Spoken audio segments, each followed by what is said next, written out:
Hello everybody, good evening. Hope you had a great weekend.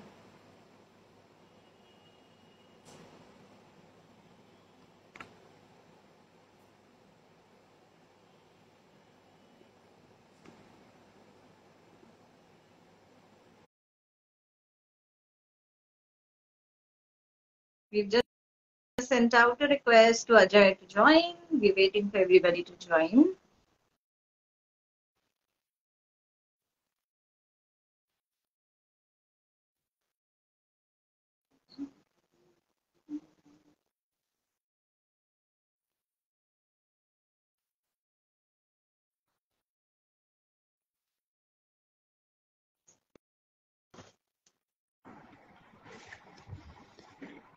Hi. Hello.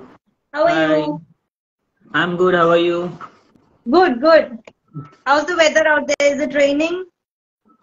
It's the typical Shravan time kind of weather where it rains Okay. also, then it becomes sunny, then again it rains, then again it's sunny. So as Mm-hmm. of now, it's not raining, Okay. but it might rain sometime later. You never know.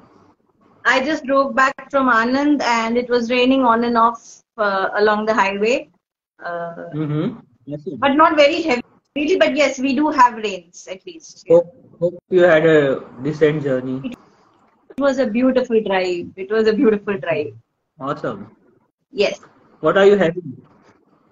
I'd rather not say. It's not what you think, though. Something I was Obviously. experimenting while we were talking.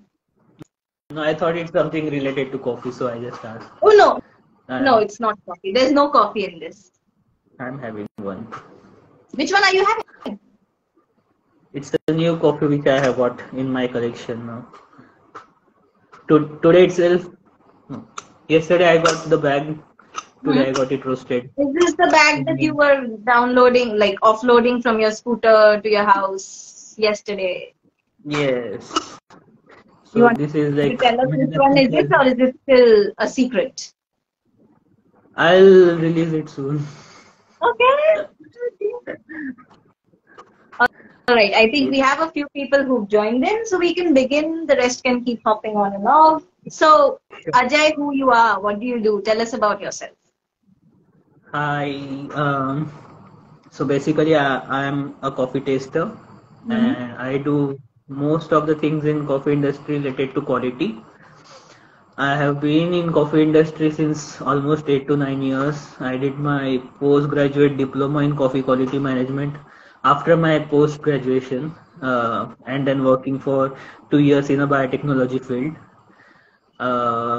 Then after my PG diploma course, I joined as a coffee taster in a MNC, which was Netherlands based, and I was working from India in the curing works. Then simultaneously I did my Q grading, so that is like internationally licensed coffee taster. Like we are calibrated all over the world, and yeah, so most of the quality related work from farm, development of goods, development of good processing method, working with farmers, giving them quality feedback, tasting the coffees, then working on blend development, roast profile development, and also judging different championships, and then again working with cafes to develop their blends and business modules is what I do. That's Yeah. interesting. That's a lot of things that you do. So 9 years, and if you consider the COVID part, if you so I can consider 7 years is what I was working fully, totally in coffee. Okay, that's nice. That's nice. Actually, this is smelling so good. I'm getting distracted.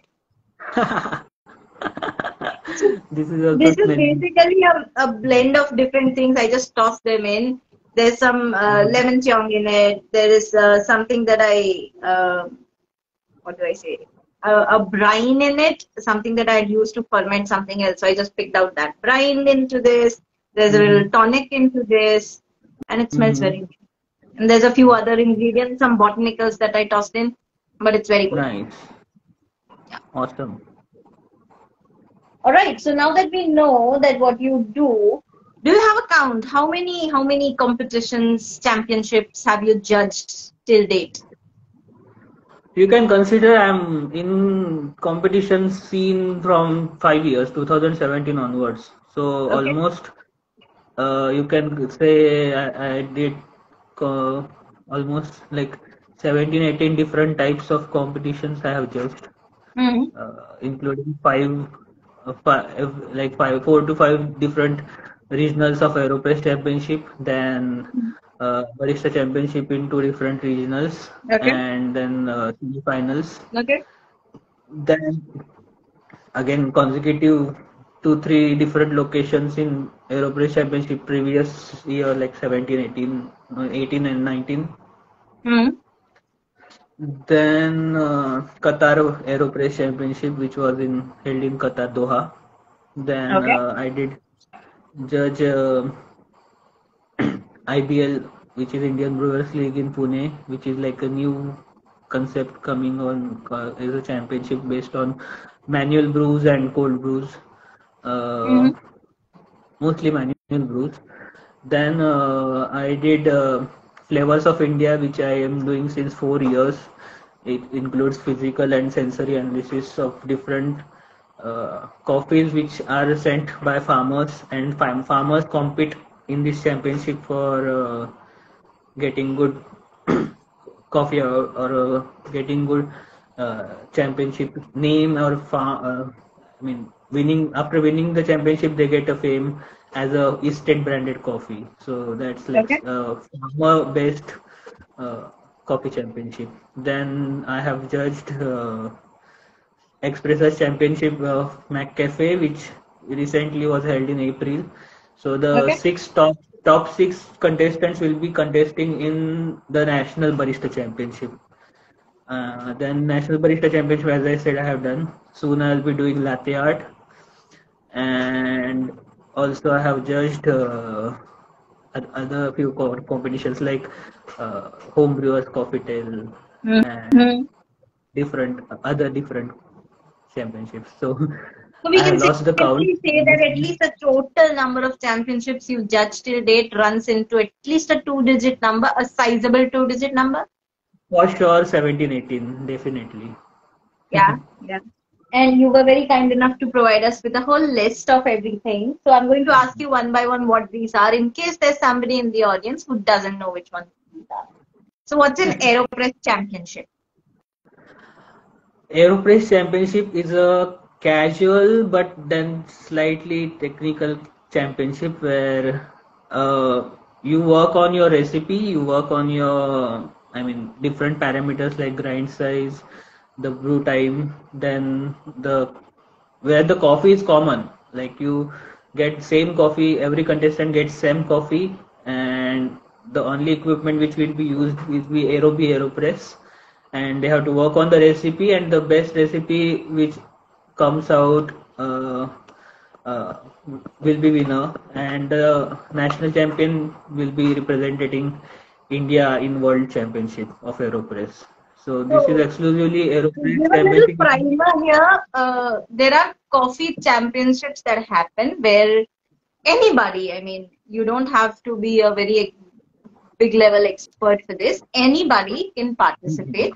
And depending on what you're participating, there are different rules and regulations. Sometimes everybody gets the same coffee. In some events, everybody can pick their own coffee. Sometimes you can work with a farmer and process your own coffee the way you want it. There's different events have different requirements, different events use different gear. And as a judge, say Ajay is a judge, they'll be looking at different things, right? Yes, And one yes, of them is an AeroPress championship where the coffee remains the same for everybody. And yes, you're given a fixed time. You can play around with your brewing temperature, your grind size, your brewing time, and try to bring yes, out the best possible cup. yes. And then the best recipe or the best cup will be getting forward for different levels, like preliminary, then semi-final, final, and then there will be a regional champion. So 3 regional champions will be representing in finals, and the finals, the top 3 will be awarded, and the one who will be the champion will be representing world championship. Yeah. What is a barista championship? So barista championship, then again there is national barista championship. So national barista championship will be national, like Indians national level, where you have to bring your coffee, you have to talk about coffee, and you, so usually this championship exclusively has espresso machine involved. So you have to brew three, four espresso shots. There will be four sensory judges and two technical, one head judge, one shadow judge.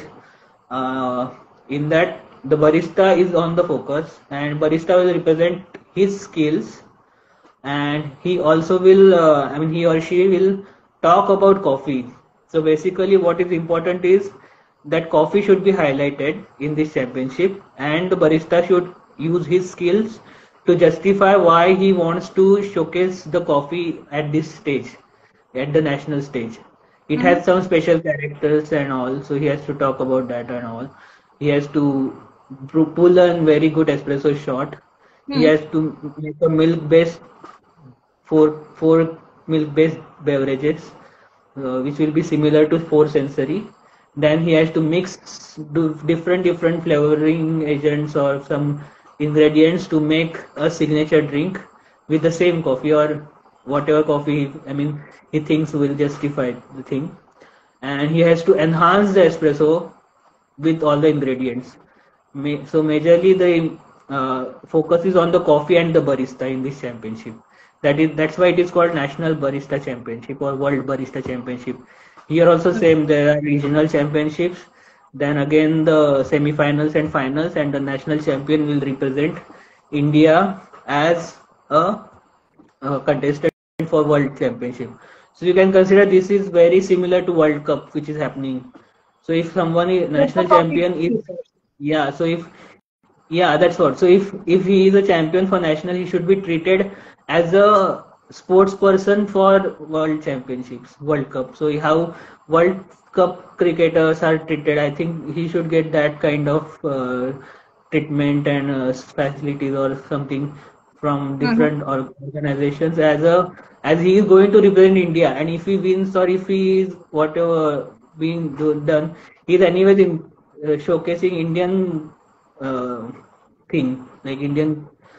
He is showcasing his Indian talent. So whatever if he wins, India will be, which will be like applauded for. Sure, sure.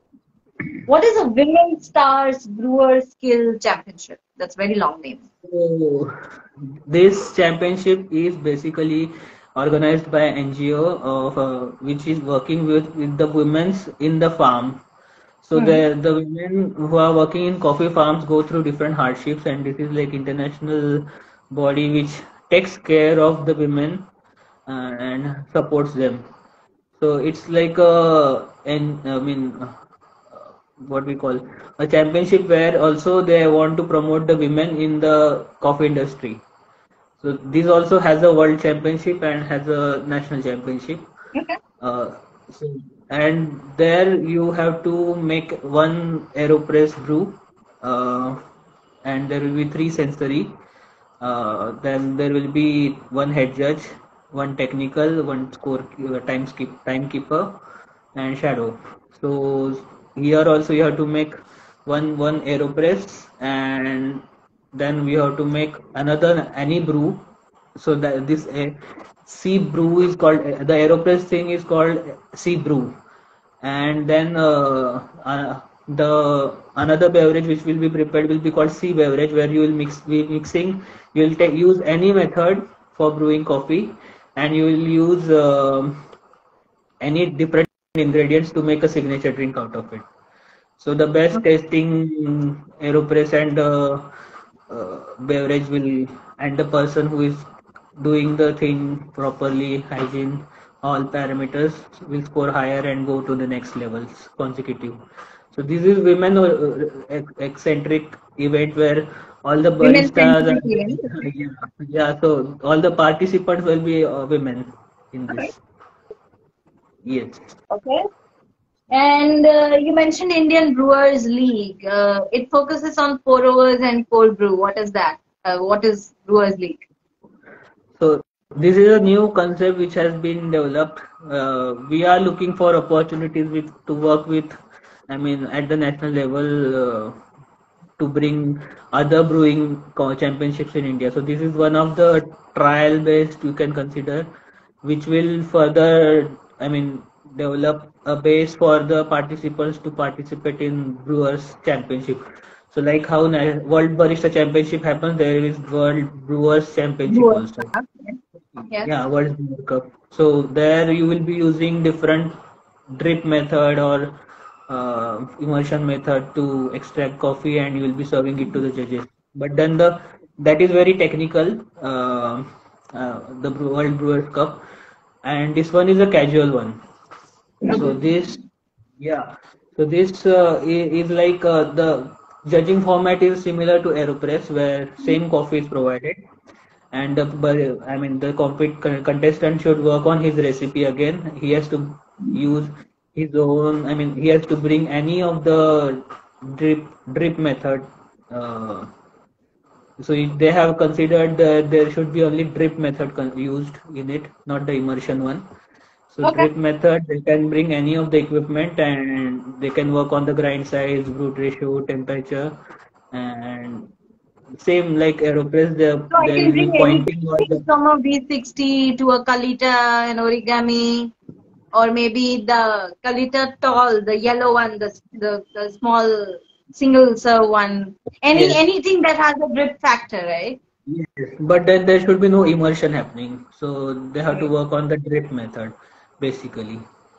And so same like how three contestants participate in Aeropress Championship, here also at in one round three contestants and the best cup will be pointed by two to Okay. three judges. Interesting. And you mentioned Yes. Flavors of India that you've been doing it for a bit. What is Flavors of India? So that is very kind of technical championship which happens, or is uh, competition that happens. So Flavors of India mostly is obviously exclusive to Indian coffee, and the planters who are putting all their efforts in the farms and trying to develop some good flavored coffees, and they want it to be represented in the world market. They are means that so they are working on the format, but then they have to maintain certain lot size for the coffee, like 1 ton, and I mean they have to produce that much quantity of coffee in green bean equivalent of 1 ton, and then the lot will be contesting in the championship, Hmm. and they send certain quantity to Coffee Board of India, and then they after like green bean analysis and a positive negative selection of the coffee. So there should be no defects and moisture should be in control. All these after this analysis of physical, the coffees are roasted, rested, and tasted in different uh, ways. I mean, mostly the cupping method is followed. And after tasting the coffees, they are scored, and the flavors are, I mean, feedback parameters, everything is noted down, and the highest scoring coffees go for next level. Uh, so after pre-jury, there is semi-finals, and then there are final lots which are selected from that. And the final coffees are cupped by all the international cuppers, and Hmm. then the winner from different regions. So they have categories like different regions, then non-traditional, then and then there will be three winners will be one will be in washed category, naturals category, semi-washed category, like that. So best tasting cups, and then Arabica and Robusta. So that's how this championship goes, and it's mostly based on tasting, and best flavored coffees are considered winner. Okay. And the coffee should be considered that they should not be added flavors. These are naturally processed coffees in the from the farm directly. Okay. Yes. And you mentioned McCafe Expressors Championship. What is that? McCafe Espresso Championship is like basically MacD has a big chain of McCafe. So there are so many baristas who will be participating, and national championship is not a fun game. It has to be taken seriously because it is national level championship. You have to be very dedicated and knowledgeable to participate in these championships. You just can't participate because it takes a lot of investment also. And if your company is sponsoring you, for sure they will be looking for some deserving barista, and you have to arrange everything from cups to everything, from coffee to the cups and all. So what they Yeah. have found a way is to find the best baristas in their chains. They organized their own internal championship, which is called Okay. McCafe Expressors Championship. Many of the bigger chains do this same pattern, and after these championships are done, the top six contestants from these uh, usually participate for national championship. Okay. So this is McDonald's and other coffee chains' way of figuring out who will represent or who will participate from their chain at Hmm. the barista championship. Yes. And what is Home Brewers Showcase? So this is again a regional small event which has been started by in Pune Mm-hmm. by different cafe and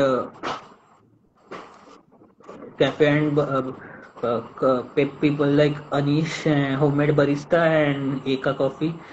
Okay. So they are working on this home brewers, and that is like quite an interesting concept which is being worked on, because there are many home brewers which don't get their platform to showcase their talent. They just have their own friends to have their coffee. But then here, what they do is they make stalls of their coffee. They'll make a menu which is like proper menu, which they sell the coffee, and one day they decide like this Sunday, one Sunday they will all so there will be 4 to 5 brewers which will be making their stall. They will decorate it nicely, and then they will prepare the drinks, and people who are coming will be like getting the drinks, trying out drinks from them. Apart from that, so the championship part comes where they get their drink. They they represent it to the judges, and then they give out, and then they make a signature drink also. So these two things. Based on that, the the winner will be declared. So the technicals see the technicals parameter like acidity, body, how it is coming with the coffee, the if different ingredients are there, how they are balancing out with the coffee. So that all based on that the scores are given and the winner will be declared. So homebrewers get a nice showcase in that event. It's a nice concept. It is a good Yes. concept, yes, because home brewers really don't often get that much visibility as say baristas would. And Yes. they maybe they don't contribute to that significant a chunk of market, but I think this is a good platform for them to have. Yeah, because homebrewers, looking at those homebrewers, there are so many coffee homebrewers which are coming up, and then they talk about coffee. So main aim of such events is that end uh, customer or end targeted audience should be influenced and motivated. Of course. Because if you go to any layman person or someone who has not known about coffee. If you ask, they say we know only instant coffee and all. But Yeah. then these home brewers and these events will somehow bring coffee at one platform where people will see, oh, there is something happening, and then yeah, there is some interesting thing. Maybe not, but at least 10% of the population, if they turn up to the black coffee and specialty coffee, that is also helpful for industry, and also like for the coffee world so many things happen. So Absolutely. yeah, Everybody deserves a good cup of coffee. exactly. and then they don't know what is good cup of coffee. Yeah. I like this reminds me, I brew my coffee and take it to office every day. My office is just a kilometer away, so it's like 15-20 minutes at most for me, even if there's bad traffic. And then I Yeah. sit in office and comfortably have my coffee over the course of like 1.5 hours sometimes. And I know a lot of people who come and see me having my coffee black, and I get asked, "How are you having such bitter coffee?" I'm like, "My coffee is not bitter. If it's bitter, I did something wrong, you know." Because I'm a sucker Technically. for light roast. My coffee can't be bitter that much. But it's very hard to reason with the people because they have never seen this side of coffee. For them, coffee would be instant coffee, which I agree is bitter. You can't just have a spoon of coffee just like that. But you can still have a bean. Like you can toss 2-3 beans in your mouth and eat it, No, and it won't hit there, that bitter. there are people who do that. My gym people, friends, they take spoonful of instant coffee and gulp it with water Just like like that. tablet. Ugh, And then why would you do they, that? they do that. Honestly, they do Why? that. So they think that the caffeine will be hitting nicely if they do that way. No, I'm sir, like, how? please. And then they are ready to claim that black coffee is bitter, but then they can do this kind of aghori thing, and then Ouch. exactly, and then they tell Bad. like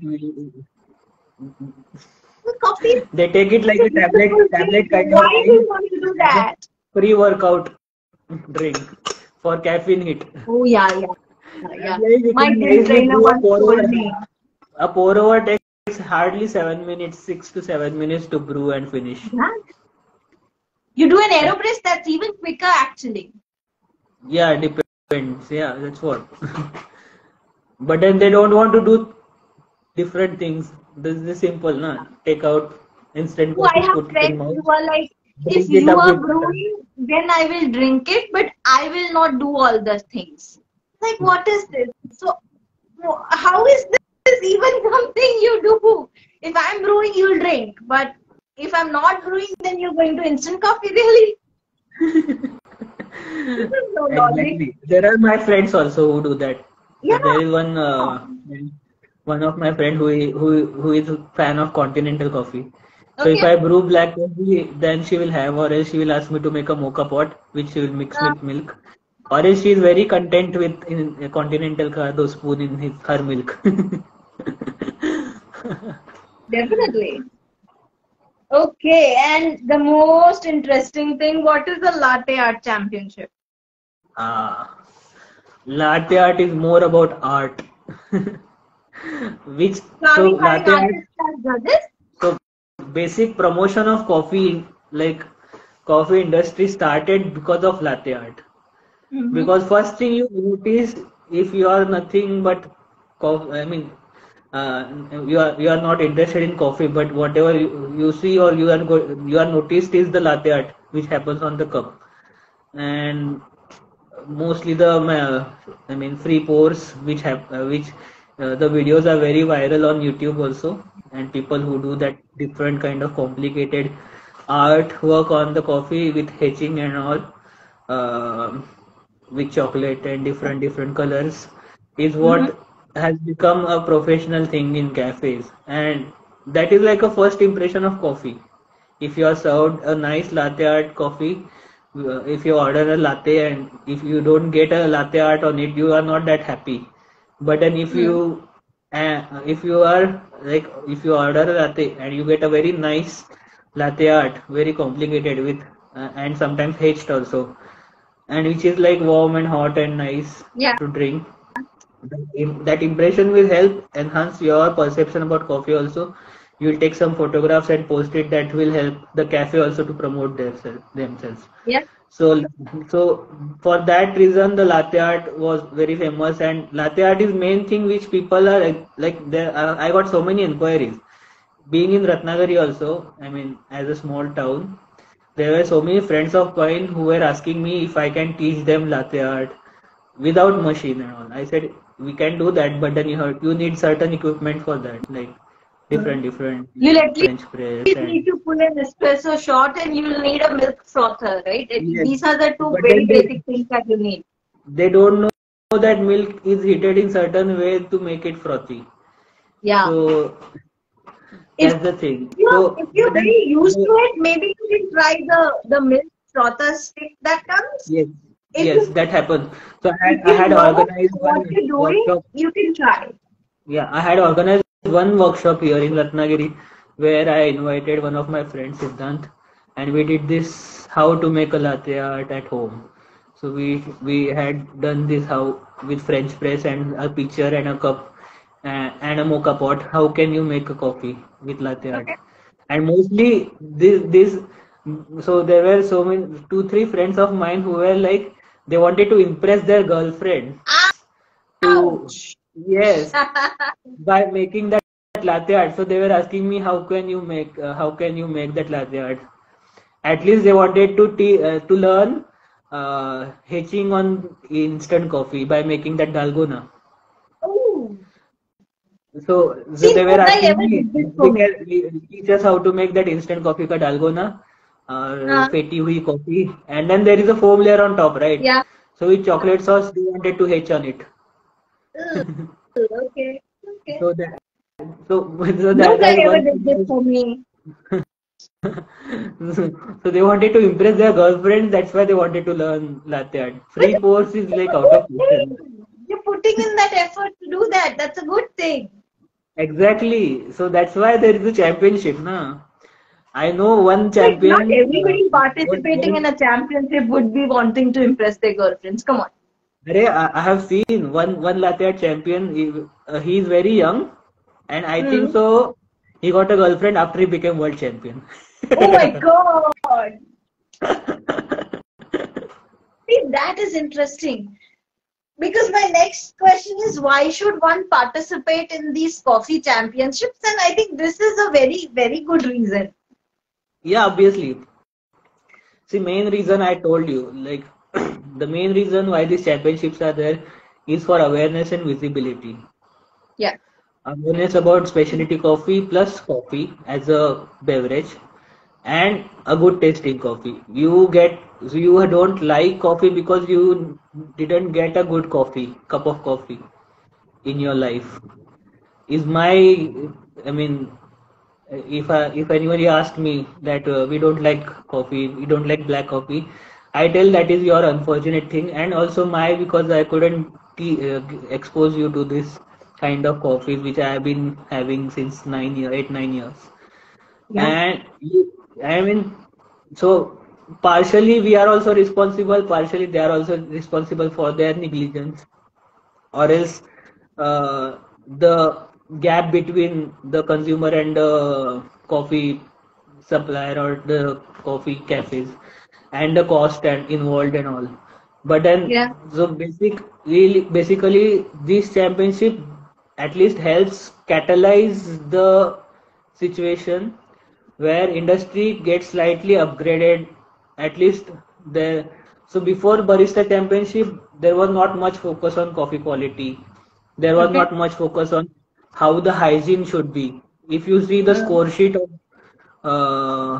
sheet of the barista championships, there Mm. are so many parameters where they see the hygiene or the station management and the machine management. These espresso machines are very costly. The cafe owners invest a lot with their grinders, with their machines, with their facilities, accessories. And Mm. barista should learn that you have to follow a code of conduct and a hygiene protocol to use that machine. So Yeah. basic requirement of this championships is for that. Then so barista should learn about coffee also what he's serving, and to Mm. promote the coffee consumption and to promote the wave of coffee like specialty coffee, the second third wave, he should interact with the customer and tell about coffee. Not Yeah. the, I mean, it's not required that he keeps on talking himself. Sometimes the way he uses his cup, I mean, the way he will be giving his cup, the taste perception, working on the espresso shot. using it in a balanced way with the milk, or else the ingredients and innovation is what a customer will have it. He will have this in mind that yeah, this coffee was interesting, I'll come again, and he will keep on coming up, and he will bring people also. That person will bring other people, they will also like, then they will ask the barista how it is prepared, where, and then there are ways to communicate the things, like which is this coffee. There they can prepare cards with the coffee, they can supply that. So there are now cafes which are coming up which now talk about the coffee. There was a time when only single blend was used. Now there are, because of the championships and all, and apart from that, the specialty way which is now people are working on in India, the coffees are talking, Okay. and the roast profiles are talking. So and the coffee has become the hero. Definitely, and that's a good thing. Yes. All right. So my next question is, what does a regular day in your life look like? Sometimes I'm traveling, so my regular day will be traveling. Okay. Sometimes I'm at home. So my my home routine is like, mostly morning. I wake up, I brew my pour over, which is very basic. I don't much focus on parameters. I just want a caffeine hit. Then I go for gym. I work out. I come back. I get ready, and then I work on my samples. If I have like samples, then I'll roast them. Keep it for resting. After resting, I taste them, right, give out the reports, and work on some recipes for brewing also. Okay. So some cafes want recipes, so I work on those recipes also. Then with the family time and all the rest. But then mostly Correct. my, so I have my lab set up in my home only. I'm So assuming you're sitting in the middle of that, right? Because I can see the grinder behind you. yes, so this is my lab I'm sitting in, and beside is my bedroom and my brewing bar also there, brew bar, It's an awesome where I brew my room. coffee. Yeah. So All right. where my brew bar is, I brew my coffees. On in this lab, I mostly taste the coffee, and then there is a roaster also here. Okay. So this is a Is that roaster. a which roaster is that? It's a Probat sample roaster. Okay. Then this is espresso machine, All which I have, right. Yeah. and then this is a grinder. Yeah. It's a So AK-43. more importantly with this question, what we want to understand is there times that like when you can't eat something you want to because you have to keep your senses sharp for tasting coffee? Do you have any sort of food restrictions? I know that it is recommended not to smoke, but I also know people who taste coffee but still smoke. So how is it? I personally won't recommend smoking. So I was not smoking. I never smoked, and for at least to maintain your palate, for sure, smoking should be avoided. I mean, at least when you're planning to taste, you should avoid smoking. Yeah. But yeah, other things. See, our Indian palate is so much diverse. Our food is so much complex, spiced and different flavors. Uh, Only two parameters which we were recommend. I mean, which we were advised to not have is not much oily and spicy food. But then we can have once in a while spicy food, but not that much spicy also. So if you see my food consumption, I don't have much spicy, which in the inner parts of India you see they have. We Yeah. being to the coastal region, usually we are having slightly less spicy food only. But then oily food we avoid. I avoid. I don't like much Okay. oily food. And one challenge which when I was doing Q grading, I faced was salt. We Yeah. naturally eat so much salty food. So perceiving very minute concentration of salt It's on very our challenging. tongue Yeah. was very big challenge for me. I literally had to practice like 2 days just to understand which part of my tongue gets response from with very minute concentration of salt. Yeah, yeah. So What's after that, the lowest you I can perceive? huh? What's the lowest salt concentration that you can perceive? I didn't calculate that, but then yeah, I mean that was quite a bit challenging, but I passed that exam. I'm happy for that.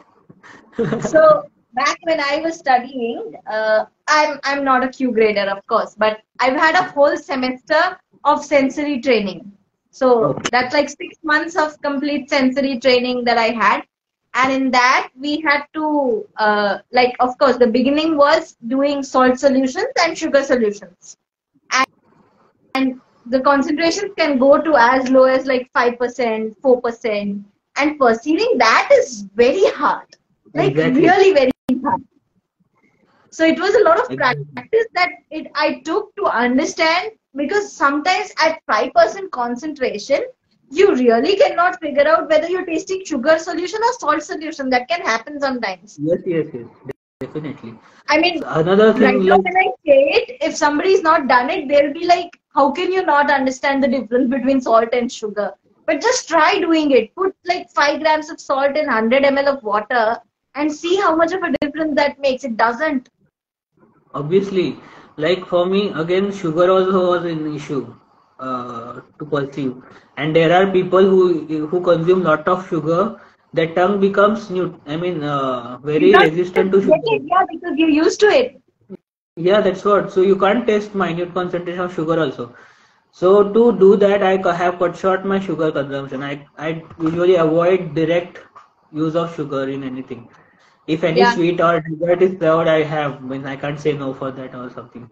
But if any beverage I am getting and I tell don't want, like if I'm served coffee yeah, also, I I tell don't I feel don't like want that. sugar. So that's how. And having black coffee, then again avoiding any of the direct sugar consumption helped me to start perceiving the sweetness in black coffee. Definitely, I agree. Yeah, that happens. So for So that one basic, semester, it was like so challenging. I had to keep mindful of whatever I'm eating, and it was a good exercise in understanding different flavors, because I have never eaten my food that mindfully before that. It was only during that whole 6 months of sensory. The course was called sensory evaluation because my specialization was in dairy. It was sensory evaluation of dairy products. But of course, you begin with the general stuff and then move to specifically dairy. And it was like such a mind opening exercise, because you have all sorts of sensory defects. You have to perceive so many things.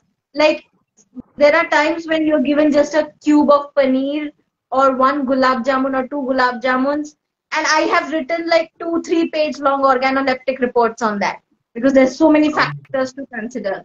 And like, it oh took my me so long to write this one report, and I could have taken down like so many gulab jamuns in this much time. but then that is not good for your tongue. Yeah, but a gulab Because jamun. otherwise your tongue will become neutral for gulab jamun. Then you will require more gulab jamun again to satisfy your cravings. But then my highest count is a really big number. The maximum number of gulab jamuns I've eaten in one shot. It's a Okay. very big number. But then yeah, Uh, so these are the basic things I follow. Like I've cut short my sugar consumption. I usually don't add much salt in my food. So like not that bland also, but it should be balanced. But hmm. then if mom forgets to add salt in my food, I don't complain.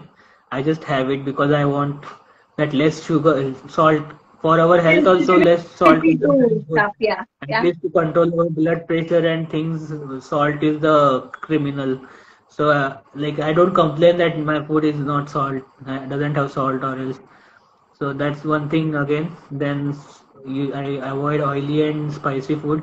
Once in a while I can have, but then mostly I at home if I'm there, usually there is nothing much spicy and oily. So for example, And if you have a coffee championship that you have to say, you have a barista championship coming up, okay, and you have to judge that.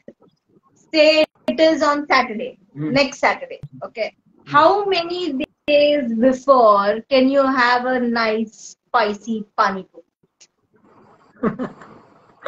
A day prior also is fine, Okay. provided like at least you get a break. So when we were doing also our Q grading, seriously, I can tell that. I mean, that was not that spicy, but we were having a nice, proper Indian food, which is like normal spiced, Hmm. definitely. And I mean, it should not be that spicy also, but then yeah. And basically I personally don't like too much spicy food because again it is not good for my gut also. So I have gastric issues after that.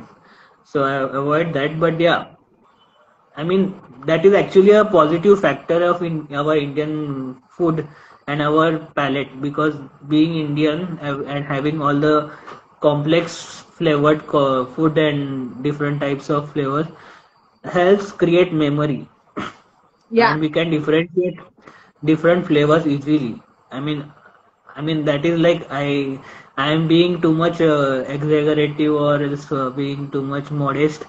But I would say if given a time, if any foreign person who is eating this bland food, meaty food, and if Indians, if they are both sitting and tasting different foods, Indians will be the better giving a feedback about flavors than them Yeah. because they find Q grading very difficult. They do pre-Q to understand flavors, but we can, if we are very good in coffee, I mean, if we are at least knowledgeable in coffee, we can clear Q grading easily.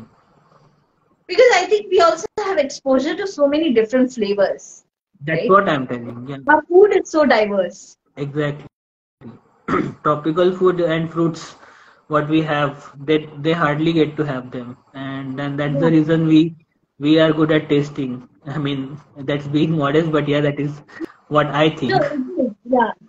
So I think somebody had, this is something I learned in my college. It was told to me in the context of dairy products, but then dairy products don't have all these notes and all that variety. But eventually, in wine, that same thing got repeated to me again when I was doing wine tasting. And now I understand that if you want to be good at tasting food, no matter what food you are, like you want to be good at tasting tea, you want to be good at tasting coffee, wine, spirits, anything, go taste everything. The more Exactly. things you taste, the more flavor memories you build, the better you will be able to taste products. And mostly tasting is about visual memory. Like you taste something and you get those visuals in front of your eyes when you're tasting. Yeah. And what I used to do is when I was doing my PG diploma in 2014-15, when I was in Bangalore for 15 mostly, I used to stay in PG, paying guest facility, which was like 10 kilometers or something from my coffee board. So I used to go walk, sometimes like once in a week. I used to walk those 10 kilometers just to have a Okay. walk also. I used to put nicely headphones, go to some fruit market and smell all the fruits, or else go Yeah. to smell, just not just fruit market, but then just walk on the road, understand the smells which are coming, including the bad smells and good smells, anything, everything. Go to Yeah. flower shop, try to understand what smells are coming, and that's how I worked on my sensory. I mean, at least the memory, and mostly tasting and all is about how you relate to something and how you come back. I mean, how you relate that flavor to something and you tell it. Yeah. So that's what, like, if you want to be good at tasting something, go taste the world, taste everything, build flavor Exactly. memories. The more That memories, flavor memories you'll have, the better you'll be at tasting because you'll have a wider library available in your head. exactly. And if you are telling something, if you are relating the coffee to something, you are considered that you have tasted it, or else smelled it, or else got exposed to it. Yeah, So yeah, that is very important that you get exposed first. If you don't know, how can you tell that absolutely. this coffee has some Absolutely. peach and plum, but you have not tasted plum in your life? How can you claim that? Exactly. Okay. So how did you get into judging? Like, did you decide one fine day that this is something you want to do? Or did somebody spot you and told you you will be good at judging? Why don't you try it out? How did that happen? So, being done the postgraduate diploma in coffee quality management through Coffee Board, I was already invited for judging for barista championships. I had Okay. participated once, and then I wanted to learn how the things go on. I wanted to learn how the championship is done and all. So that's the reason I got into judging. And then judging, I learned so many things, got exposed to so much. I also got opportunity to taste different coffees, which are championship coffees. So I mean, obviously after doing my Q grading, I became more eligible to judge the championship again. So that helped me a lot. So national barista I was already doing. Then I got invited for Aeropress, and after taking all the experience, definitely I got to judge other championships also. Since I was being doing all the judging work, yeah. Okay. There's some people whose coffees you've judged who are watching us right now. Okay. Because I just Yes. saw a comment, I think that was Ankita who put it up, who said that you recently judged her coffee and her Yeah, performance. I'm I assuming just that have is at the performance women's, in women's Women's Star championship. Brewers, Women's Yeah, yeah, Star Brewers Championship. right. So yeah. Okay, Hmm. so you happen to be in judging. Now, what are the requirements to be a judge? Are they same across the world, or do they vary country to country, region to region? And who can be a judge? If tomorrow morning I decide that I want to be a judge, what should I do? Basically, you need to have some certification or else exposure to coffee industry. You can't just be shortlisted for being judge, obviously, and you need to have like a channel through you which you follow. You have to work for coffee industry for certain time. Then once you get experience and good exposure, and once you are working with the sponsors or else the organizers and coordinators, you get recommended by for the thing. Also you have, if you have certification like U grading or SCA, then that helps to make you more eligible for championship Which judging. SCA? SCA for sensory, maybe. If you want to be sensory barista, you have done barista skills, then maybe you can be shortlisted for technical judge. And where do you So, apply to get shortlisted?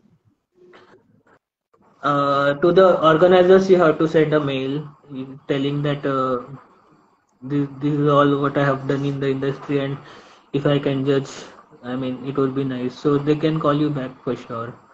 So Okay. that's how usually the channel is. And If you are in what already capacity do you have doing a to lot work? in, yes, if you are already doing a lot in the industry and they know that you are very eligible, they themselves approach you to the championship based on your availability and all. They will invite you for the championships also. Okay, that's interesting. Yes. Okay, now the next question is something you already answered. Now, how is judging an Aeropress championship, for example, different from judging a barista championship? Like, what is the difference? How is a judge's perspective different in different championships? It's a good question. Tricky to answer mostly because Trust me the to ask thing the is, tricky question. yeah. So Aeropress Championship was basically originated to make it casual event so that people enjoy the moment and then they also compete and do this. I mean, go ahead in their championship or else also they further master on their skills. And barista championship is more like technical. Barista championship and then again the latte art and other championships which are organized by World Coffee Events, world body which does these championships. their basic requirement is that the championship should be judged technically. Okay. So they have a protocol which should be followed while judging the performance. Aeropress, on the other hand, was kept casual. Since same coffee was involved, only what matters is the brewing skills of the contestant. So it's just like you have to point a best cup in the three. Very Yeah. simple. Usually what we follow is that the cup should be balanced. It should not be sharp, acidic, or it should not be bitter. I mean bitter in the coffee terms, obviously. So there are different types of bitterness. One is the basic bitterness which coffee has, but then there are other bitterness which hits high, behind your tongue and ahead of your tongue. So which are not favorable. So that bitterness, if is there, that we avoid. So whatever is like keeping sustained and which is balanced cup, we try to point at it. So three judges will be sitting in Aeropress Championship.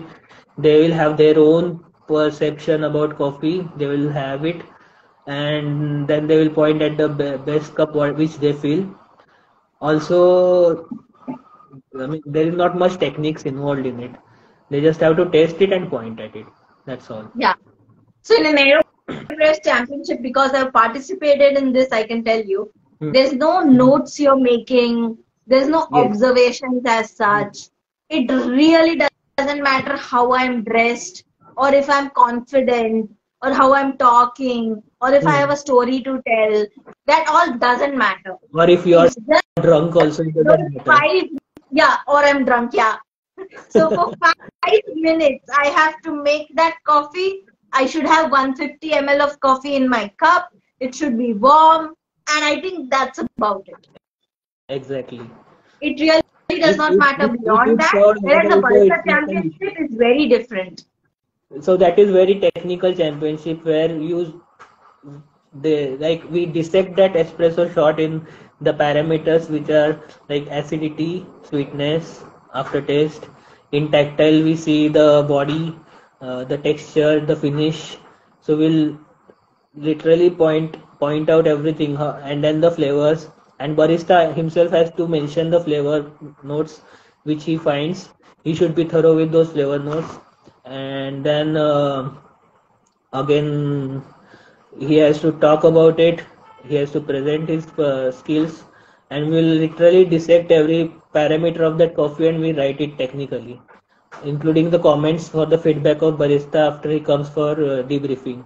So whatever we do, we will write it down. Whatever happens in that 15 minutes ka course, we will write it down because that becomes a base for feedback of debriefing. So if barista Yeah. comes to us, we explain him what went wrong, what was good, and how things can be improved, and all everything.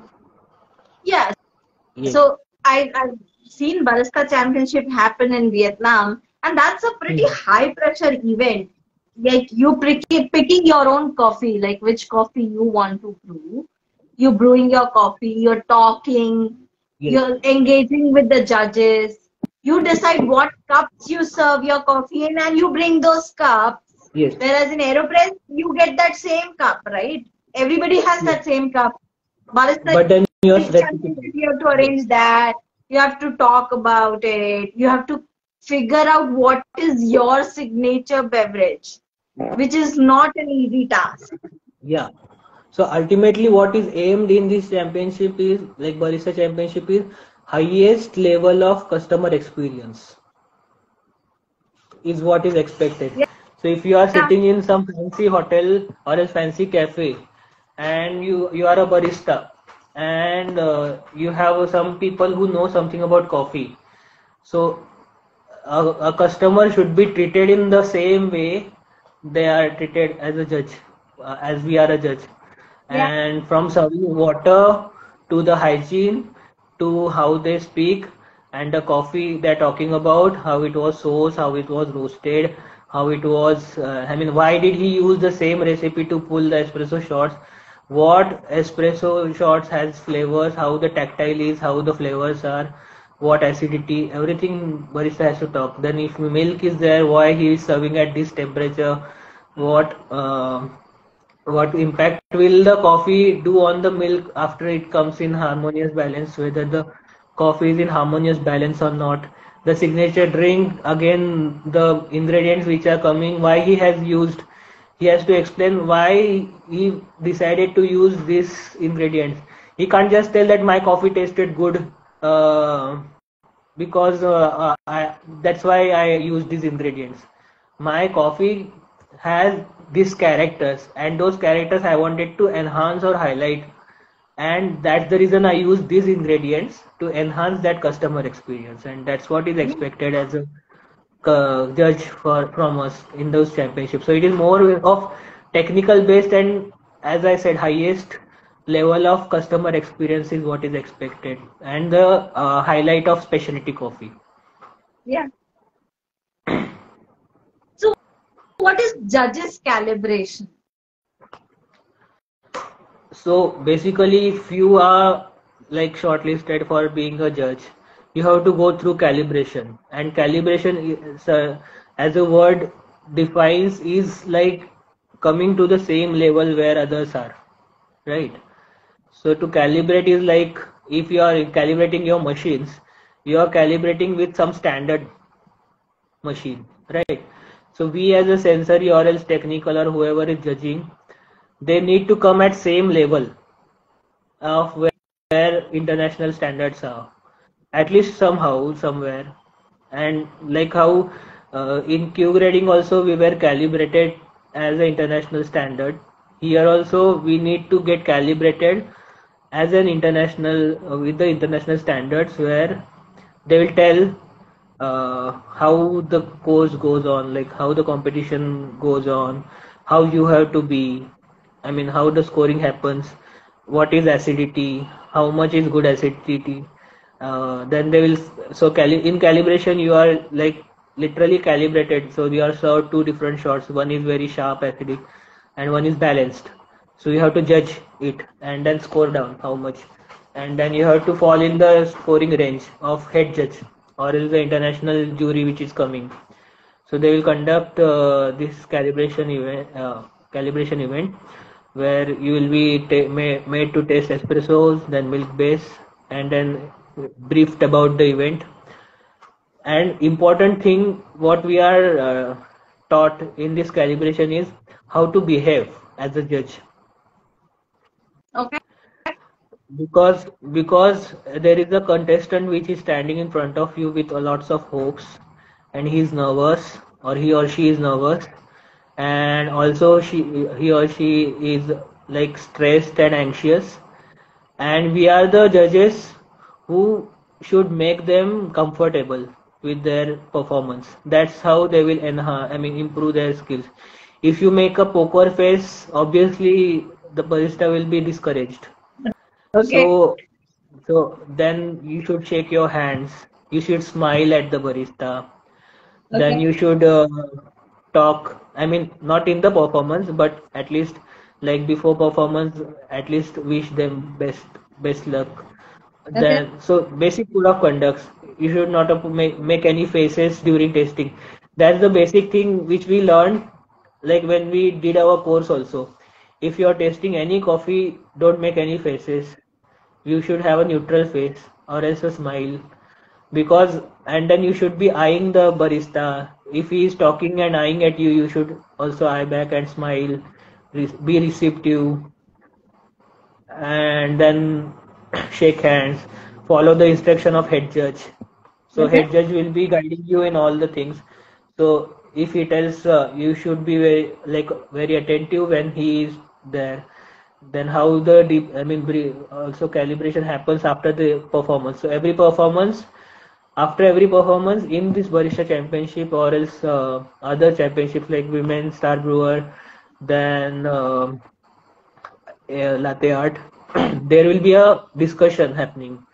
That is very important because that will calibrate the judges, their perception.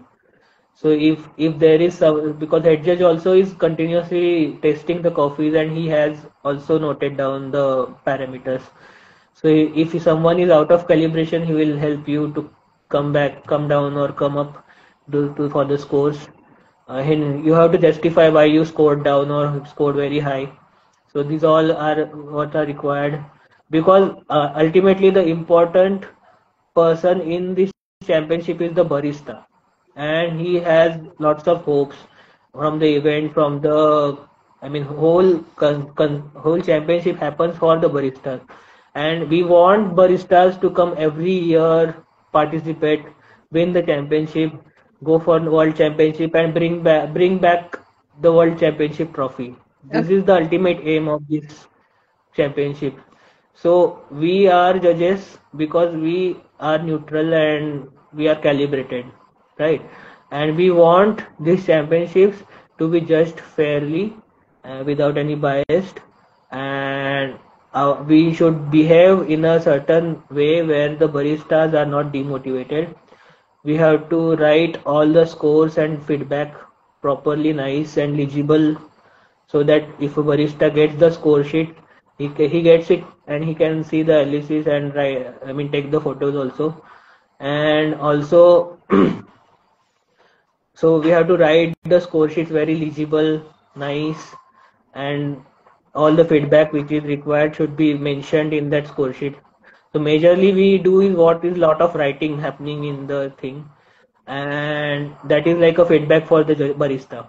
So very important, because that will help him to,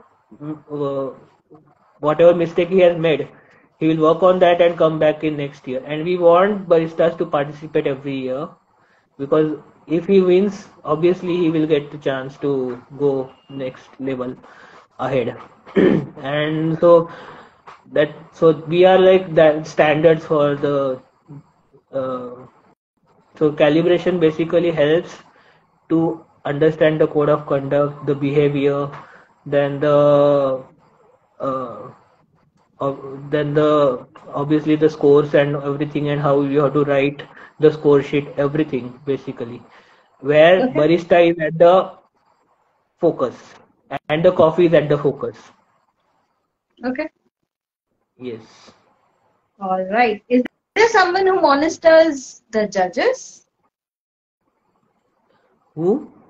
So suppose you, I, and another two people are the judges at some coffee event. Okay, we are like four people. Who monitors us? Okay. Obviously the head judge. Okay. So if one performance is happening, uh, for like all the events which are done by the WCE, like the Barista Championship, Latte Art Championship, every panel will have a head judge which will be who will be monitoring all the things. He will taste all the four cups of all four judges. Okay. So that's a difficult task. All right. So yeah, so all the three courses, four cups, he has to take a sip definitely and note down whatever is there. And we will also be testing. Again, he will help the sensory panel to calibrate. He will help technical to calibrate. So head judge is one.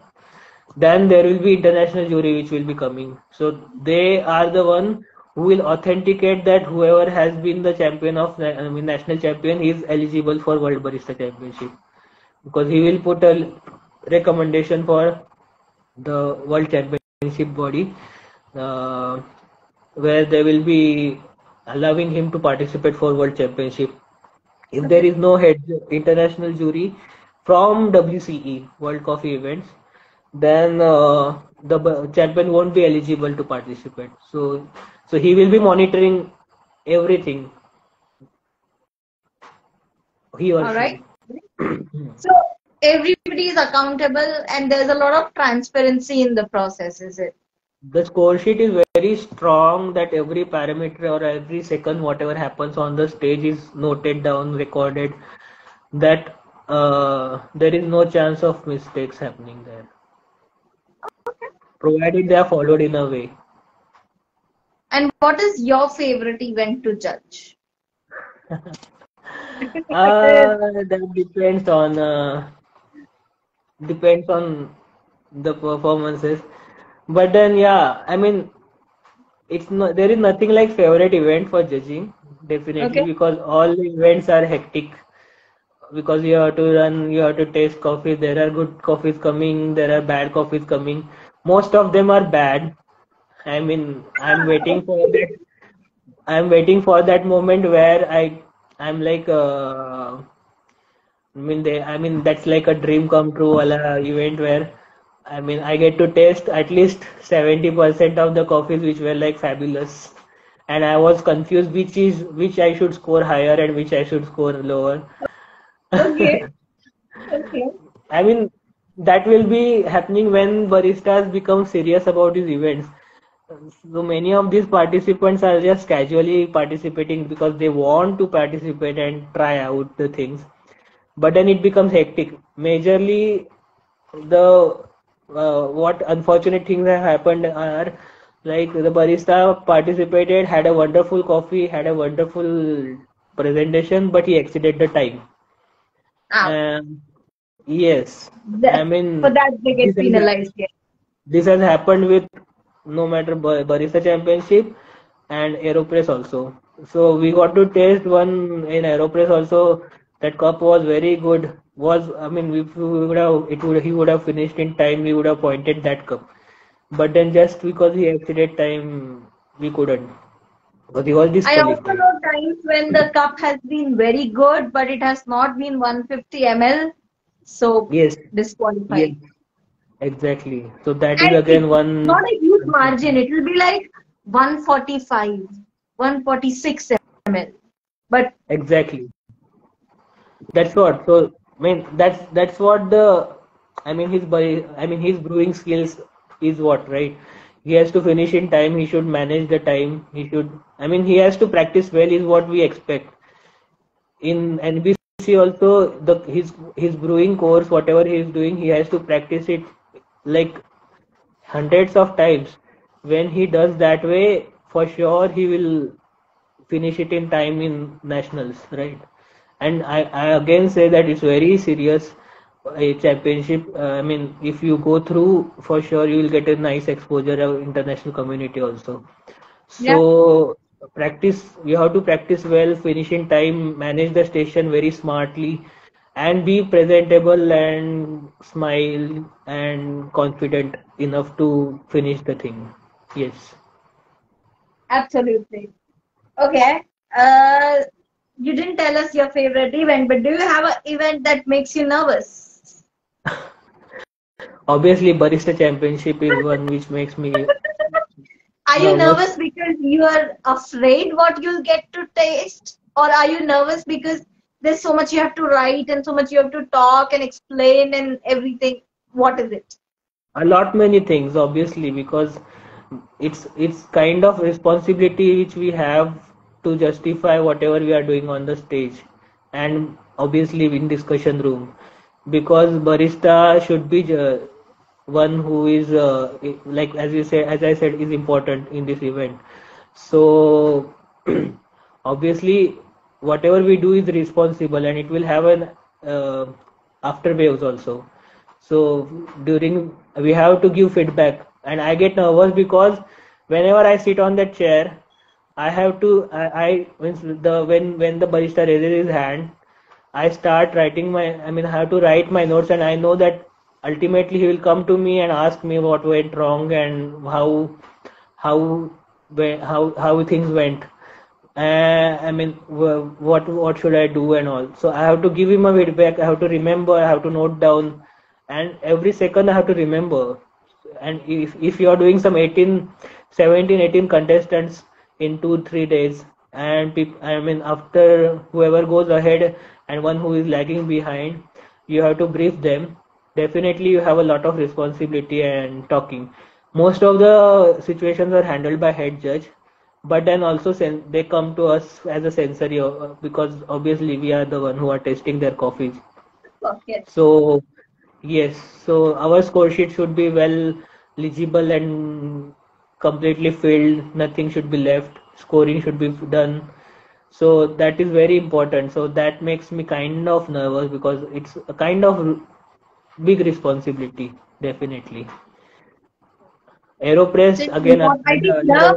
it is important to understand that it's not just the contestants who will be nervous, but it is also the judges who will be nervous. It's Definitely, a lot of because pressure on them too. hmm, And I'm not saying I know what a judge can feel, but at least I can understand from whatever I know and experience that judging isn't easy. Like the sensory evaluation and being a sensory judge is not easy. because you have to see if you are sitting on that chair, you have to see whatever barista is talking. Then you have to note down whatever whatever he's talking also. You have to write down the coffee information, what he's providing, whatever. Sometimes you miss out, but shadow judge is there to back up you. But that Yeah, 15 minutes course, you have to note down everything that happens as a sensory on that stage. So you have to write down what espresso was, how it was. In those like hardly 20 to 30 seconds, you have to judge that espresso shot in 2 sips, and you have to note down every parameter of it and write the flavor notes, whatever you perceive, what barista mentioned, everything. Then whatever was lagging, missing, including how the tactile was, and those 20 seconds you have to, are very crucial. of course. In the same way, other in the other courses also, like milk course and signature drink, sometimes very bad coffees come through our way, most of the times. And then you have to compulsory have 2 sips, no matter how bad or good coffee is. So that again is a kind of thing which we have to obviously go through. Barista, if he's not skilled, he or else unfortunately he didn't get a good coffee sourced, obviously we have to test whatever he is giving. And sometimes, most of, some contestants who are that way unfortunate for the coffee thing, they end up giving some bitter coffee or else very harsh coffee, and they're not focused on the quality. So we have to compulsory have the 2 sips. And sometimes milk coffee is served very hot, and like we are told that if you touch the cup and see if it's hot or not, but the rule says that you have to immediately consume the thing. So Yeah, no matter how good or bad coffee is, compulsory 2 sips is what we have to have. you have to do, And yeah. yeah, so usually what happens is, if continuously we are testing, at the end of the day we get some caffeine hit for sure. Of course, because at least with Aeropress Championship, you have the option of spitting it out, right? You take a Hmm. sip, you spit it out. You take a sip, you Yes, spit it we out. have a But in a option of, Barista Championship, you can't do that. we can't do that. We have to gulp it. Definitely, we have to gulp it, no matter how And I'm good or sure bad you've coffee. had moments where the person, at least for the signature beverage, maybe they've gone like really creative and you have no idea what is in front of you, some weird thing you've gotten to taste, but you have to taste. So there was a barista who had made some signature drink, and he used this what we call whipping gun, whipping gun, whipping cream gun, that one which you Yeah, the nitro so one. Yeah, yeah. nitro gun. Cycling gun. Yeah. So yes, yes, yes. So what happened was, we were as a panel sensory, I was sitting, and he charged some 2 capsules of that nitrogen, and then he was like charged them and shaked it, and it was Yeah. like very explosive thing. Like when he was opening it, it just like was about to, kind of Explode. explosion. We were thinking it will explode or something, because he had charged 2 to 3. He was just charging it and charging it, and we were like, whether we will sustain this pressure or not.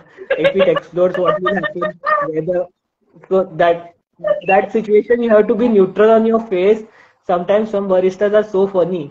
They do some silly mistakes and they act weirdly. Then they take this ice with the hands and all the unhygienic Oh, practices they follow, and they're smiling at us and serving that drink, and we have to drink that coffee or else that drink, and it's very like horrible thing to sometimes us. But then we have to smile on the stage, because we can't discourage that barista. Yeah, you can't. So we And as can't a judge judge, you're because required to taste obviously it, we you're have to stay required to be neutral. neutral. We should not laugh. We should not obviously make faces. I mean, that very moment, there was one barista who had done very excellent job in all the stuff. But then he exceeded time. He was like, the moment he finished, he could have just raised his hand and finished it off. Okay. I mean, he had done excellent job. His coffees were perfect and all. But then he took some 1-2 minutes after his 14th minute something to just go and clean the station and all. He was wasting time, and we were like, why he's doing all this stuff? We were less eyeing at each other. I mean, the technical jury and all, and he was just roaming around cleaning the things and wasting his time instead of raising his hand. And we were like, why? I mean, he could have gone to finals also if he would have not done that all. I mean, hardly they lose some points if they don't clean the station at the end, slightly 1-2 points. But then he You just have lost a his special result. cleaning time after your set is over, right? Hmm? You have a time for cleaning that is No, separately no, given. No? no. That cleaning is different. But then you have to clean the station. So there Yeah. should not be coffee powder lying on the table at the grinder. Everything you should clean. So that is like the hygiene practice which is required for the barista to Okay. showcase. So, so he has to keep the station clean, table clean. He should not spill the coffee. He should Yeah. use two cloths, minimum 2 to 3 cloths. I mean, and the cloth which is being used for cleaning the cup should not be used to clean the table. These are Ouch, basic yeah. hygiene. So I have seen baristas who will take the cloth which is like he's using to clean the table. He will clean the cup also with that. Ooh, I love Then to drink that.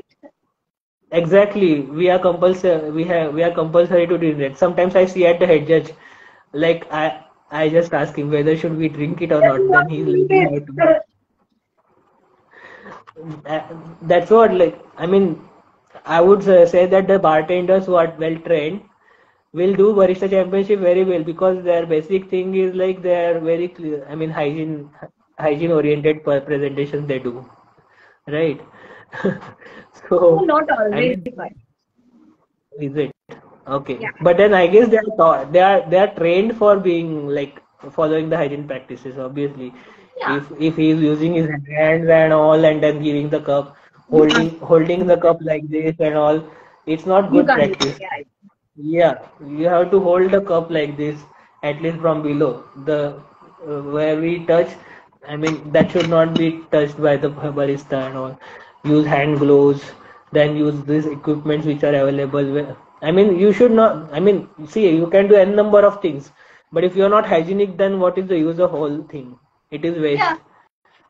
You can end up that customer getting some infection and getting in hospitalized for food infection and also yeah. Totally. Yeah, totally.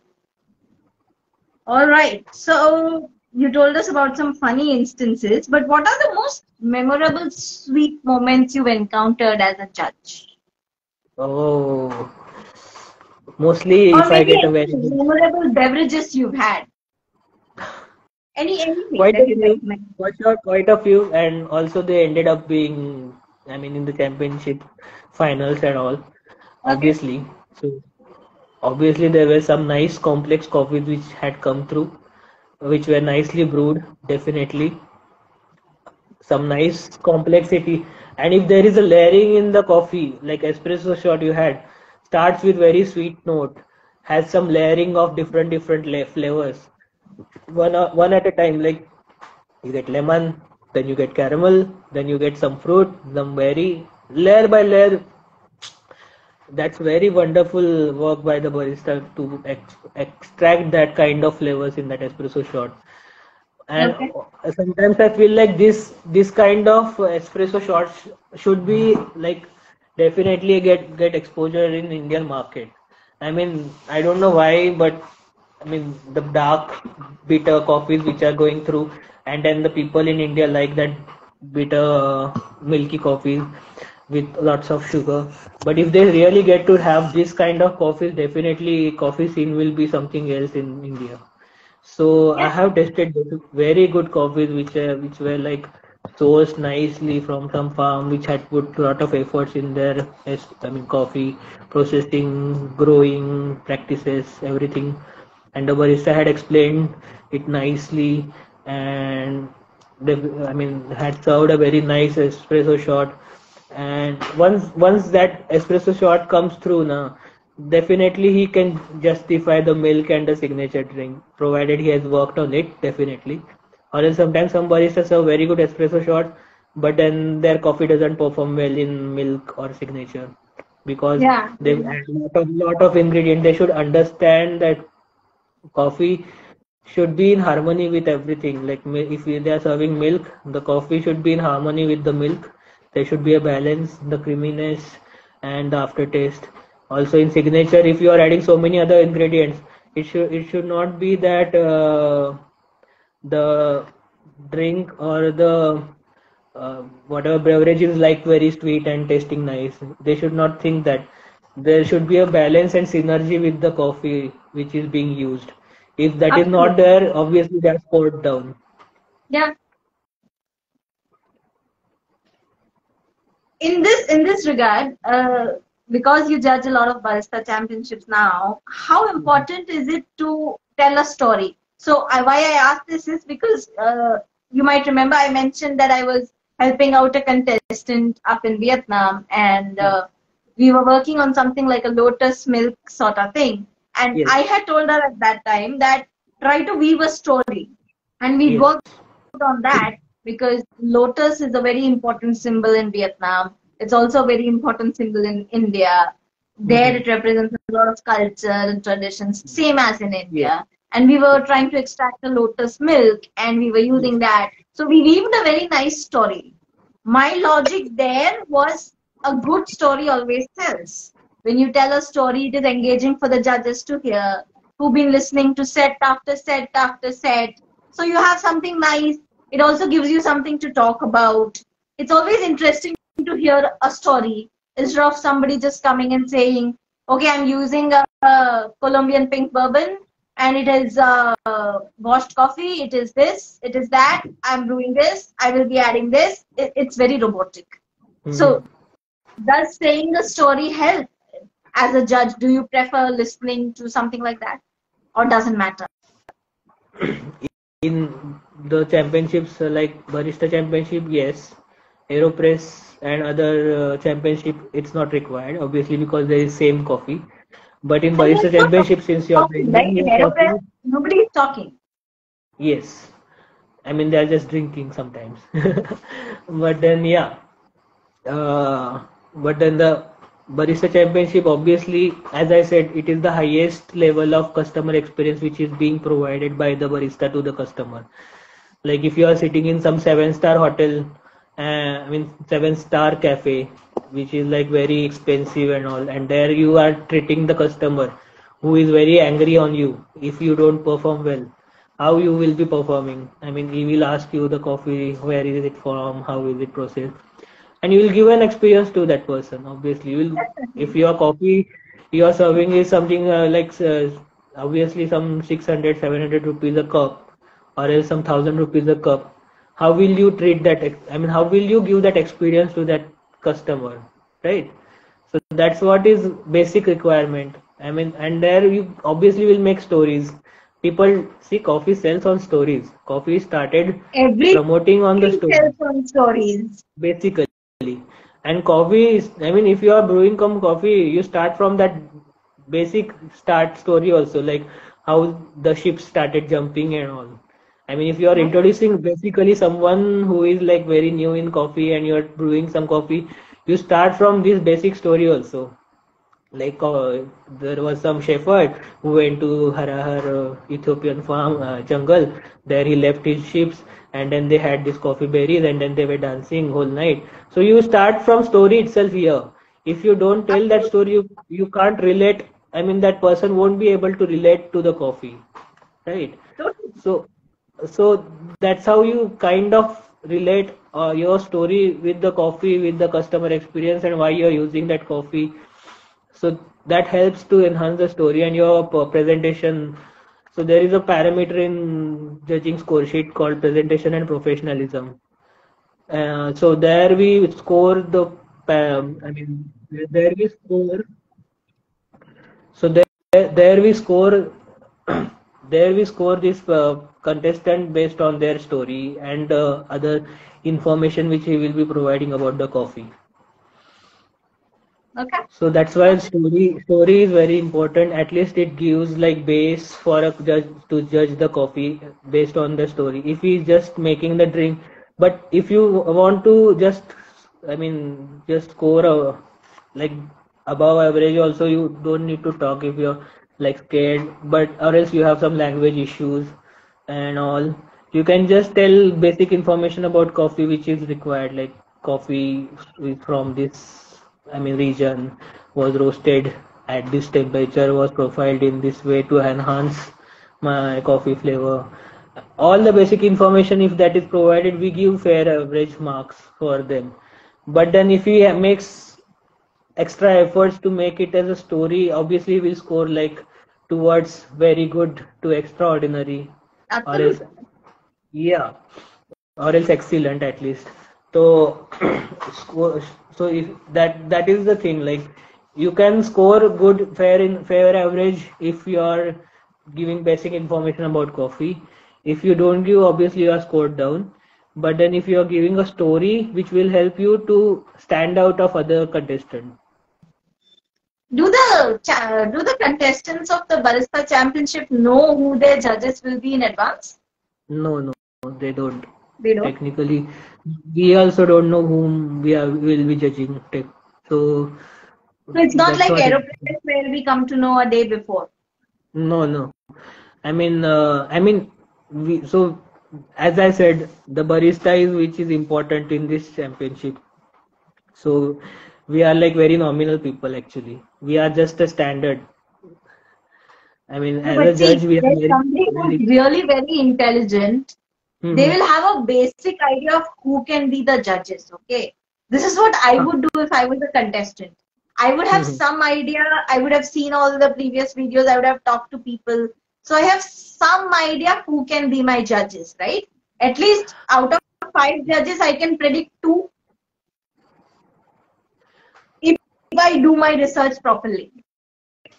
But then it's a And part of then being smart. But then you don't need to, because any judge comes, you have to work what I'm on trying your to tell skill. you is, Hmm. this is me thinking as a marketing person, okay? Uh-huh. Because I know my audience, I can weave a story that the audience can relate to. But then it won't be happening every time, right? In preliminary, It's a you will game have one set of of judge. probabilities. It's an Yes. entirely a game of But probabilities. if you are busy working on that probability, you will miss out the coffee part, and also you will miss Yeah. out the technicals. And if you are missing out on technicals and coffee part, you are waste. But Instead of imagine if focusing you on that. can score on that. If you made a story that all the Hmm. judges could relate to, you scored perfectly on your Yeah, technicals and connecting is whatever thing is going on. connecting is one aspect, yeah. But then if you are Yeah. connecting it through coffee, it will make for sure major, I mean, impact on the scores, definitely. If you connect it generally with the coffee and the score, I mean any judge, See, whoever the way comes. I look at it, and I could be very wrong here, but as a customer, if somebody is nice to me at a restaurant, okay, or a cafe, Hmm. I feel nice. Hmm. It's a Yeah, very obviously, basic but that is a human cafe thing, thing, right? right? You treat me nicely, you talk to me nicely, you take care of little things, you pay attention to detail. Yes, I will be happy. This yes. is just a human instinct that all of us have.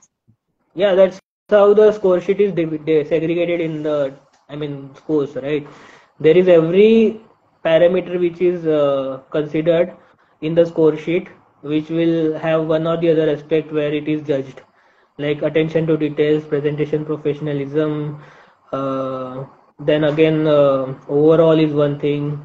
Then different aspects in the score sheet. If you see, the presentation is like literally divided in different parts of whatever barista is doing on the stage, and we have to justify whatever scores we are giving, writing down the notes. And if you are connecting to the judge, that is like add-on, obviously he will score high. but then you can generalize the score connecting, because if you like think like this, he will be judge or that she will be judge, and I can connect to her. But then that won't work out, because again there are highly less chances that they can be in your panel, because there are four sensory judges, and there is one head judge, one technical. You can't just think that he will be in my panel, and there are four panels, 4 to 5 panels, and anyone can come. If someone is coming, definitely there is highly less chance that he can be coming again in the semi-finals or the finals. The panel can change, so you can't just specify to one or two particular judges, but then you can generalize and try to Find some common ground. some. Huh. That, as I said, if you are sitting in a 5 7 star 5 star hotel or else cafe, and people know that they serve very good coffee, whatever customer will expect that experience, and they will expect something which can be related to them also. So if that is So what I'm happening, trying to say definitely here is you can have some common ground, like you know that all your judges will be, maybe they will be roasters or they'll be baristas themselves, or they'll have a Q certification. Okay, so what all do they appreciate? So some little common ground that is relatable. Instead of Mhm. me saying, okay, this happened somewhere in Dubai and something happened, and the judge is like, what is this? I have no idea about this. That is So actually waste of time. What we are expected is like the barista tells most of the things. If he is trying to relate, also he has to relate to the coffee. yeah, So if he got some coffee from some farm, so why he got that coffee? He should tell that story. yeah. I mean, and then you can relate to any judge by telling that, yeah, my coffee I got from this farm and this process, because that had highest score, I mean, in the cupping, and had some flavor notes which are unique and which are much appreciated by the sensory judges in. So if that's how they are trying to relate, it is obviously add on to their Make it personal. presentation. Like, what do you feel? Why do you select this? Something like that. Yes. But then All if you right. are thinking like my judge is Gujarati, so I Oh will no, that add is too some. much. That you're Yeah, pushing it. No, no. You exactly. can't. You're not like, There's okay, my judge is Gujarati. Let me do a garba. That's not working out.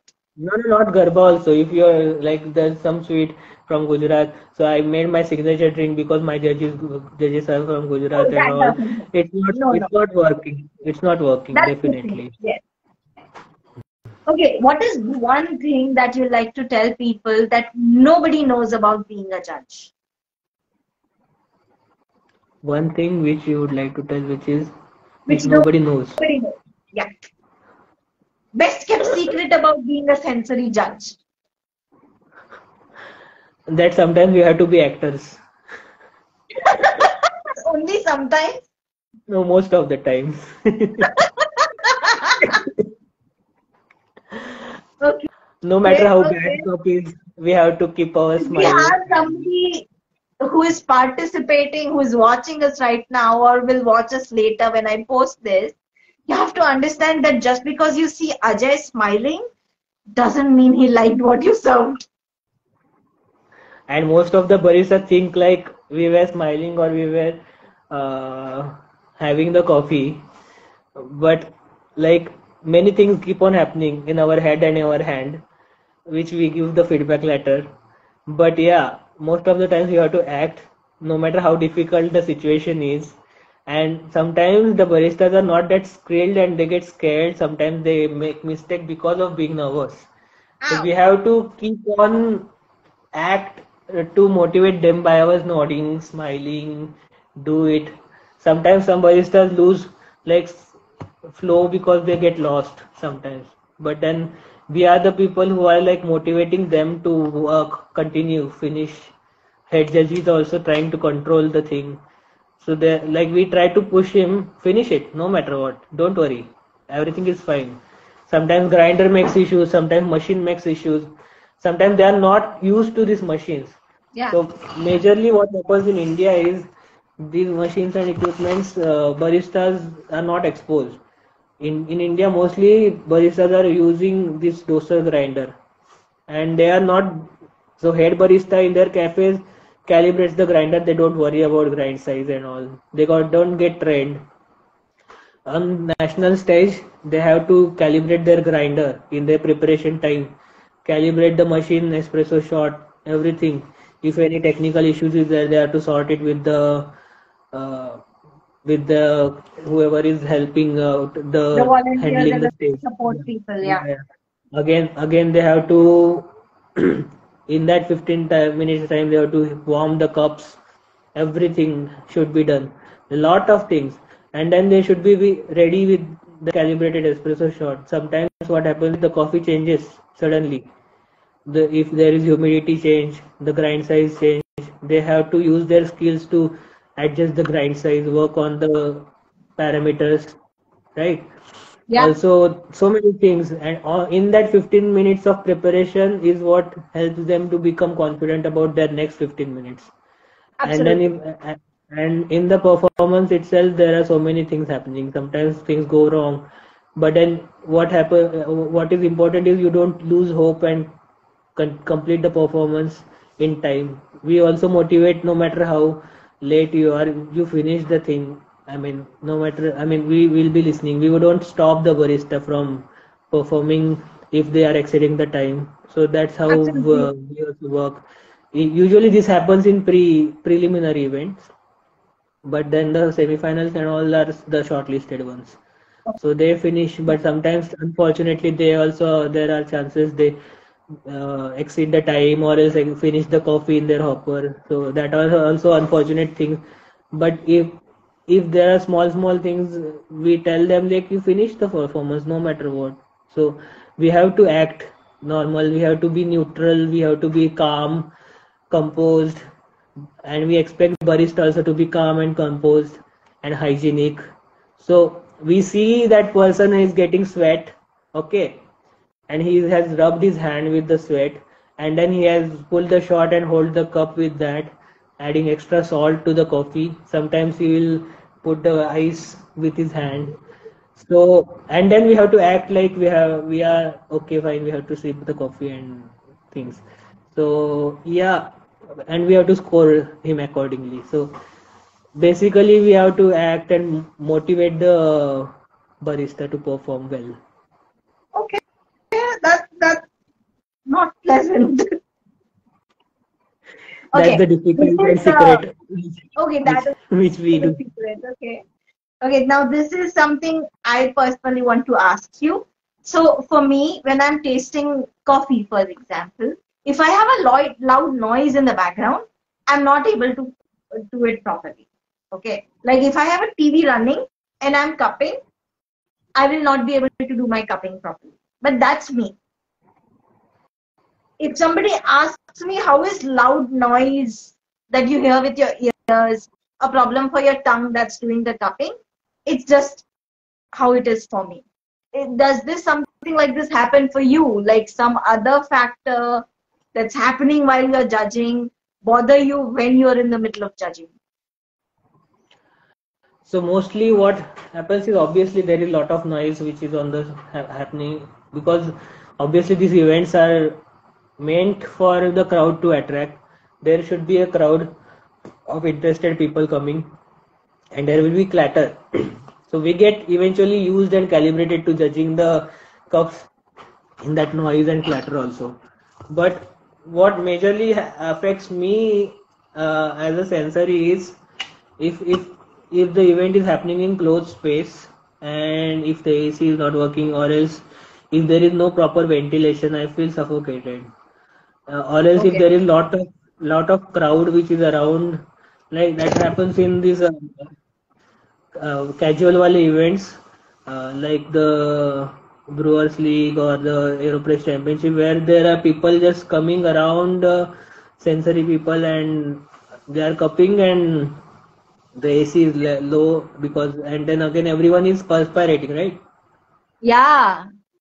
So there the issue comes like we are not able to. I mean, I feel suffocated, and then it's difficult to taste the coffee because we can't. I mean, there should be enough ample oxygen around. So Of that's course. what happens when I'm like if there is a crowd around, or Okay. else in also barista championship if it's a closed room and I mean there are a lot of people and if it's not well ventilated. So Okay. in open condition where there is good ventilation and all, or if the AC is very good, there we get to taste the coffees and justify it. Noise is not an issue, but then yeah, sometimes there are a lot of distractions which are happening. Uh, Okay.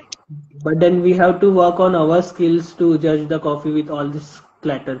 So that's what I have learned eventually in Aeropress Championship, Brewers League, and Barista Championship. That no matter how clatter and noisy around it is, you have to focus on the cup which is in front of you and justify whatever you are scoring or is judging it. Of course. Okay. And then we get used to tasting lot of coffee because just while cupping also we cup different coffees. There are sometimes 36 samples, 5 different cups of same sample a day. That's a So lot. yeah, so So how do you 36 deal into with 5. the sensory fatigue? We take breaks in between obviously, so two rounds we take every session, and also we neutralize ourselves by either having water, hot warm water, or milk, or else buttermilk, so that helps to neutralize our palate.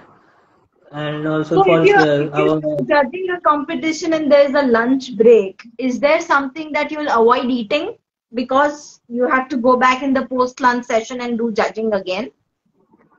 yeah, so usually we are obviously recommended to not have spicy food there, Hmm. but not also bland food. But then if you go at international level, there definitely they make sure that the sensory panel is not eating at all. Maybe if they get a chance to not feed also them, they are happy to for that because they have too much focus on the thing. But obviously here we have basic food which is not that spicy, like some sandwich or some other stuff which is not that complex. So that helps. I mean to at least be energized. But if I have heard like people are not given anything, sometimes they are asked to have their heavy breakfast before the event starts, but they're not allowed to have anything during the event, is what I have heard. Yeah, yeah. Because I'm pretty sure by the time, say, you're judging even an AeroPress where you're not drinking the coffee that you're judging, you're spitting it out, a lot of people could end up with, say, acidity or something you don't feel like normal after the judging is over at the end of the day. That could Mhm. happen because coffee is not exactly something you gulp, gulp, gulp and gulp and gulp, right? Yes, I get caffeine for sure. I at the end of this championship, like a day Yeah. sometimes because if I have so many coffees. But then the important thing is how much hydrated you are. So I keep drinking a lot of water. That will flush out the caffeine out. I mean, flush out the caffeine which is being there in your system. Of course. So for me, what matters is how much hydrated I am. Like after every two sittings of our rounds, I for sure drink at least 250 ml of water. So that's what I do to just be calm. But still, like at the end of the day, after having so much coffee, obviously it will hit to certain extent. So I once know somebody who told me once that after a whole day of judging, they would like to have a whole slab of ice cream, like a whole big slab of ice cream. no, I didn't say that. Not But then you. yeah. I know Hmm. somebody who says that. Right. Also, if I had so many bitter coffees in a day, definitely I'm like I need some cookie, some oat cookie for sure to change my taste. And also, I had one experience where we had semi-finals of barista championship, and there were 18 contestants, and there were two sensory, I mean two panels of judges, just two. We Okay. were consecutively judging. Like once the discussion is over, we are judging. Again, we are going for discussion, again judging. So total in a day, we tasted 9 into 3 drinks, 27. 27 different 2 sips of each, That's and a lot of caffeine. 60% of the drinks were bad. So, Mm. and then that caffeine had hit me so bad that by evening my head was spinning, my stomach was growling. So that's what happens if you are having too much coffee. This is the side of championship that nobody sees. This is also why I wanted to do this live, because everybody talks of what the contestants go through, how much of pressure it is, how to craft your story, get the coffee right. There's so much practice that goes in, there's so much investment that goes in. But the judges also have a very challenging time here. But then we are least important, as again I repeat, in the championship. Important is the barista. I feel that the judges are also important. I mean, if you are expecting the standards to be or the authenticity to be given to the championship, yeah, judges are important. But focus should be on the barista, is what I recommend. I would still say focus should be on both. Focus should be on coffee. Okay, that's better. That I can agree on. Yes, focus Yes. should be on the coffee. Usually these championships are more focused on the being fancy and being too much of equipment. And what I have noticed is these people, they bring so many equipment and they try to do so many things in their course that they exceed the time or else they miss out. So there were some contestants who were bringing the scale on the machine, and every time the Akaya scale they used to use, they were not trained on that scale also, and then they were using, I mean, they were messing up that espresso shot, then they were repeating that shot and wasting the time and all. Instead, I would recommend be simple and try to focus on the coffee and all, instead of Yeah, trying to absolutely. show off whatever you have got or you are trying to do and all. I'll bring this, Absolutely. I'll bring that, In I'll fact, do now this, I'll I do think that. I'm also observing this trend, maybe not in India specifically, but globally, that every year when the World Championships happen, all new trends start coming on. Maybe a new type of coffee becomes popular, a new type of post-harvest process becomes popular. It's like how you have the haute couture in fashion industry. You see what's happening in, say, the spring summer collection on the ramp, and then for the rest of the year all your fashion choices are based on whatever is the color of the year, or okay, sequins are in fashion or tassels are in fashion. It's becoming like that. That's the whole idea of this championship, right? Because obviously this technology which is being showcased in that is considered to be the cutting edge or highest level. There have been some baristas who had used this grinders like EK43 in their championship, and now they became a regular thing now. Then again, there are this different equipment which are coming up, and obviously, if that is the technology which is justifying the coffee, which is enhancing the flavors, which is working on the extraction and all, why not it gets a platform there definitely. And Are then you obviously trying to talk about the Paragon brewer? no, I'm talking about the distributor which are coming out Okay. now, which are helping Because the out to. Paragon brewer also came out some in a similar fashion, right? Yes, that's a part of research, right? So barista are expected to do some research on their coffee and also their brewing techniques. And if it's falling in the rules and regulation, why not they can implement and showcase it in their performance. Absolutely. Ultimately, coffee should be the highlight or hero, is what we think. And anything for coffee which is like ethical and acceptable is what is like new technology and acceptable, and it gets like promoted there. There Absolutely. was a time when there were some contestants who were using this vacuum vacuum extraction of carbon dioxide from espresso to improve. So that was a kind of interesting technique which he was using, the Ben put. Interesting. which I used to get curious to use. So he's being champion of Canada since so many years, and he's been participating since so many years. But he never gets to get in as a champion. But then he has done so much in coffee industry. Similar way, there are so many techniques and researches which are happening, and they get a platform also in this championship. Absolutely. Yeah. So tell me something. In the beginning, also we talked about there are separate events for women. There's a separate women's barista championship. There's a separate women's brewers championship. Do we need events separate for women? Like, do they not compete well in a general event? How is it? Why do we need separate events for women? I mean, it's a part of their thought process. They are working. I mean, that is done by the NGO which is working with the women's in farm.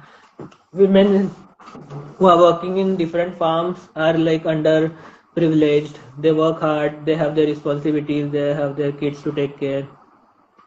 So these NGOs are working with these women to enhance their life, and also they are working with the women barista in the cafe, which also there might be a woman barista who is working in a cafe for 6 hours duty, who has a kid to take care, and she is putting it in her here in a play school or somewhere, and then she is coming to cafe and working.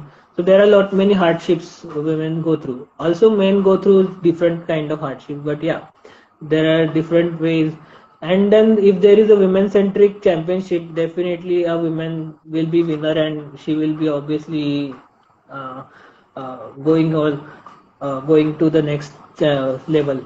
And also they get an opportunity where they know that there will be women around who will be again contesting, and they will be doing their responsibilities and then practicing also. So yeah, it's okay to have a championship. I mean, that is based on the organizer's basic requirement of how it should go, but then it's not an harm. I would recommend there should be only men's championship also. Why not? Yes, that's a good idea. Why don't you suggest that? I mean, I would see if there is I mean only men's championship. If there is a women's championship, why not a men's championship? Men's championship. Yes, yes, that makes sense. I agree with you. I'm with you on this. I will come Or else we can next year for all the men. also if we are talking about genders, why not we train transgenders also to work in a cafe? There are And cafes in Mumbai LGBTQ also. championship? Yeah. Or else not to differentiate LGBTQ championship, but yeah, the transgenders which are there are cafes which are run by transgenders also, Oh yes, and there's this very nice one here that we were talking about. I sent you the link for that. Yeah, yeah. yes, but then I would say, see, they are lagging in some other obviously facilities as a employee and all. They don't get jobs and all. So why not, if there is a way where we can train them and make them contest championships, and That's a good idea. That's actually a good idea. exactly, because they will get some income source somehow, because they don't get, I mean, acceptance in the society. If they are working as a barista, why not? If they are having skills, if they are ready to work on their skills, why not? But someday, I know this is a very high ask, but someday I would like to see when we don't need any categories. Everybody Exactly. is empowered enough to compete at the same level. That's the basic. Doesn't matter what gender I am, doesn't matter where I am from. I should That be will able to be compete with anybody. that will be happening if people start perceiving it in that way. Yeah, But so that that's is difficult what to I said. achieve. It's a very high ask, but Yeah. that would be a good day. So that is like an awareness thing which we have to work on now. Yeah. Okay, so the World Coffee Conference is coming up. What will you be Yes. doing? Will you be there? First, tell us that. And what will you be doing there? Tell us that. So World Coffee Conference is conducted by International Coffee Organization, which is a world body which controls and takes care of all the coffee trade and quality issues, arbitrations which happen internationally. Uh, so they have this one aspect where they have to promote coffees, world coffees, everything. So they do every 4 years or 5 years they do this conference at different countries, and this year India is the one who is organizing it, and it is the first in Asia to do this first time. Whereas it was done in the usually it is done in the origin countries. So yeah, India is the first host which is conducting this conference. So there are so many things which will be happening, including the conference where people will be talking about their research and other things in coffee aspects.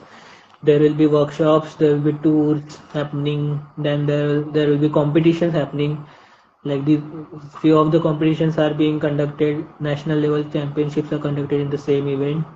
There will be so many people who will be showcasing their coffees, their technology, whatever machinery and other things, and and also their products, other products which are related to coffee in this.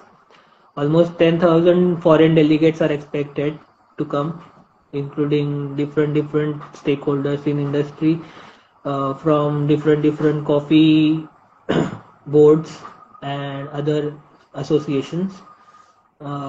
So yeah, so many things in coffee will be happening at the same time. It will be clutter and confusing, but then if you are very focused on what you want to see, you can go there and see.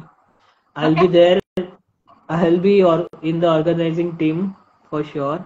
I Okay. will be in the committee, and I'll be judging also events. So I'll be, I guess, busy with that. Or if I get any other responsibility, I'll be doing that.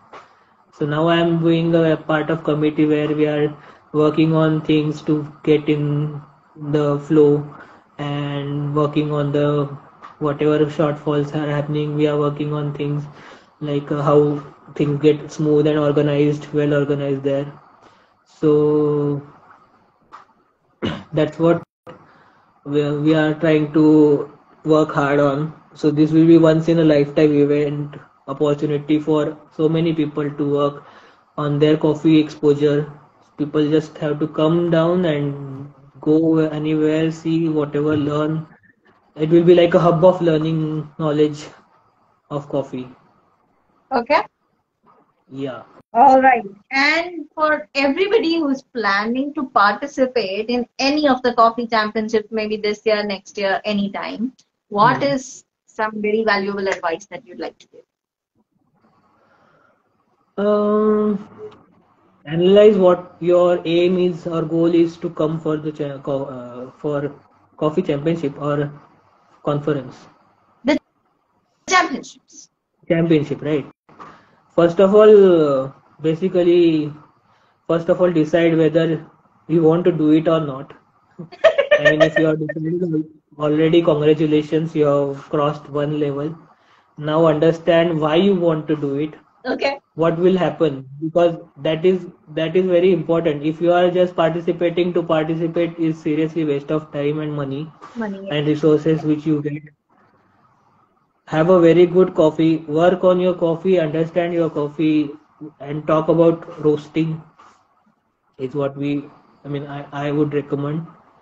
Most of the contestants miss out the roasting part, they don't talk. So it feels like your coffee was not roasted itself if you are not talked Oh, about. You just, or else you don't know what happened with that coffee, or else you are not in communication with your roaster or you didn't roast the coffee. So that is the one part. Apart from that, obviously work on your signature drink, understand, at least get some sensory judge or sensory professional to understand the thing. You just don't do it yourself because you don't know, I mean, how the things are. Whoever has tasted the coffee will give a feedback to you based on it. So yeah, you have to work on that. Then work on your presentation, which is very important. If you are just serving coffee, you will score, but you won't score good. So if you are not performing, sometimes some people are like talking a number of useless things, like coffee of India. There are so many regions, and then there are Chikmagalur, Baba Budangiri, and all. We don't need that information. We just need what your coffee is, how it was there, if it's a blend, what blend it is.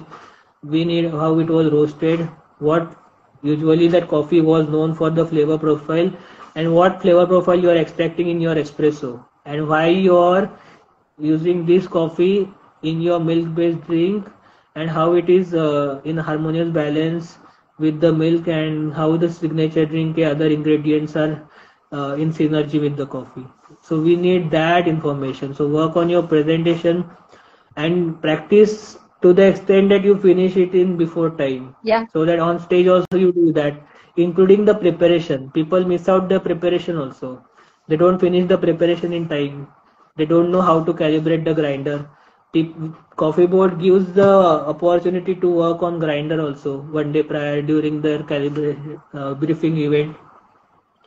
Go try out, practice on that grinder. They will give you time slot also. You practice, make the grind size, understand the grinder, understand the machine. They'll give the same machine for practice also. And people don't attend these briefing events. They just directly go to the stage, and that is very bad for them. And then they complain that we were not given this facility, that facility. Everything is given, but they don't follow and don't attend, and then they are at the losing end. of course. To that, I'd like to add that above all, while it is important to do well, please have fun. Don't get all that serious, like your life depends on it. Please enjoy it, because while you are enjoying it, other people also will. And And if you another do something that, that I learned from somebody who's participated in an international championship, what they told me was, remember, if you're flying with your coffee, because in a barista championship, you carry on your own coffee. So you're flying with it. Try to understand what the flight does to your coffee. right, There have been times, like even when I've flown with coffee, like I've brought back coffee from, say, Vietnam, and two of my bags were like completely vacuumed. I could see every bean on the packet because it was all vacuumed out. And two bags bloated out. Okay. So bloated out flight because of the can do, because of the pressure changes, your yes, coffee changes. right, You practice on your home ground, and your coffee has not changed location significantly post roasting. But when you yes. go for a championship, you are in X part of the country, the championship is in a Y part of the country, you're flying out, the flight has an impact on the coffee. So So packaging is basically, what what I'm matters. trying to say is factor in all different factors and have your contingency plans ready. Backup का Presence of भी mind is backup what is होना चाहिए. required. If your coffee has changed, you should be smart enough with the presence of mind that you understand the coffee, how it has changed, and present it in that way. Obviously, it won't get bad, definitely, because you have selected a good lot and which is special and all. So, but then the change, if you can detect that change, like so I had my coffee some banana note, but now it has changed into bubble gum after the pressure change. You have to mention the bubble gum part. But you should know that that banana is no longer there, and now you're getting So that's your bubble gum or whatever. skill, right? That's your skill. Again, the humidity and temperature matters. Your grind size, everything, and extraction will change in other location also. If it's Exactly. very, if it's a cold country, obviously your extraction and patterns will be changing. So you Yep. basically you have to have a presence of mind to work on what flavor is coming, how I can make it better, and how I can tell it that this is in my coffee. So if So you are impromptu understand and all the factors. Be prepared for different contingencies. Possible cup toot gaya. The cup that you were supposed to serve your coffee in broke. So carry spares. Or do your research. I know this, that world championships do provide lists of where you can buy chota mota stuff from around the venue. right, चमचा चम्मच ये वो छोटा मोटा चीज चाहिए. How do you, because you can't carry knives and stuff in a flight, so what do you do? right. So be prepared for different contingencies and have a backup offer backup, offer backup. Right. All right. Next question, and we're coming close to the end. Can people come and watch the Yes, championships? definitely most welcome. So this event is the semi-finals and finals are, and preliminary of certain some championships are happening at the regional levels and in Bangalore. In so 23 September onwards, the preliminary for Barista Championship in Bangalore regionals and other championship regionals is happening. Preliminary uh, in the Bangalore Palace. So you can get the visitors pass and get to see the championships there. All right. Yes. And you can also watch the Aeropress Championship and the Latte Art Championship anytime, like not just at the World Coffee Conference, but anytime. Yes. So you Please do can go watch. follow the related handles like Indian Aeropress Championship is the handle, National Barista Championship, Indian Latte Art Championship, and Women Star Brewer Or Championship. the Uh, shortcut to it is follow Ajay because he shares all of it. Yeah, definitely. I keep on sharing most of the events That's because that's what I the want shortcut. people to get curious and interested and come and learn and also work on their coffee passion or else coffee interest. So many people I find they want to learn or understand the coffees, but if they are not exposed or not attending any event or anything like this, definitely they are missing out a lot in the industry. So yeah, I keep Absolutely. on sharing because it's a part of my awareness campaign for coffee. Okay. Yeah. People are Okay. negligent. That is the most important part. They are not Okay. interested. See, I told you, there are people who just will take instant coffee in spoon, take it and drink water. That's their coffee consumption. So Yeah. Okay. Where can most of people the buy gym the friends coffee which that I you have, they are roast? doing it right now also. Most of my gym friends who are going for gym, they are doing it right now also. Yeah. Same here. I see people do it in the gym. They hate every second of it, but they still do it because the trainer has told them it is important. It will help them burn fat and get muscles. Like, no, that's not how it happens. That's the misconception. The same trainer who told me I should be drinking black coffee in the morning, and I told him I already do, told me 6 months later, you drink too much coffee, you should reduce it. But you never even asked me how much I drink. How do you know how much I drink? How There many are so cups of many coffee I have? I never told you. Then misconceptions. how can you tell me it is more or less? I wanted to break this myth. I mean, I usually do that, but they think that caffeine is just in coffee. They tell that caffeine will hit, we get gastric and acidity after having coffee. But tea also has coffee. Then, Caffeine. if you see all the Chocolate cold has drinks, caffeine. chocolate has caffeine, tea has caffeine. If you see all the cold drinks, it is written contains caffeine. Yeah, If you yeah. have Cinarest and other tablets, it has caffeine. Yep. You take 8-10 cups of tea in your day and tell that coffee no, caffeine hits me with if I have coffee is very bad. Tea In also fact, if has. I'm not wrong, even your Shaldi ka dawai, the phenylephrine that you take, also has caffeine. A Yes, lot of pharmaceuticals do have caffeine actually. exactly. I mean all the cold drinks if you see, I mean from Sprite Your to Thumbs Up to Coca-Cola, Coca Thumbs Up, Cola, everything Pepsi, they all have that caffeine, yes. energy wala Red Bull, then that other which are coming Sting. Monster, Winter, Sting has everything Sting, caffeine. everything Monster is has what caffeine.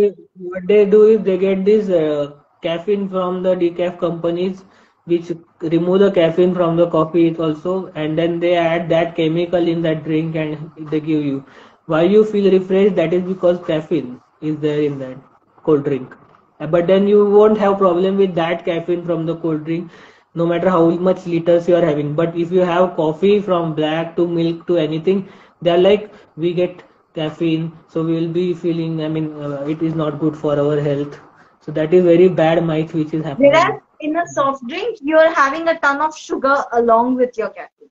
Exactly. So in 100 ml of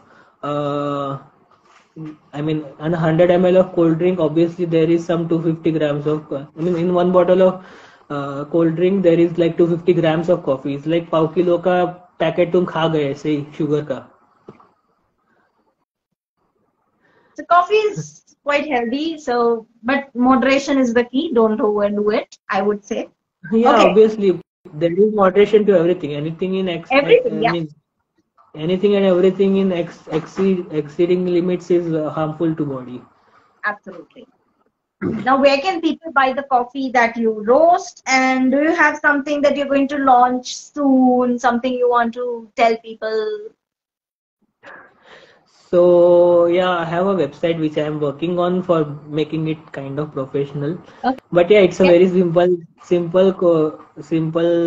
website which I have done, which is www.kaffenumcoffee.com, where I have listings of few coffees which I have uh, kind of specialty coffees with some unique flavor. So I try to list those coffees which I like personally, and I mean I get some good feedback from other good friends of mine.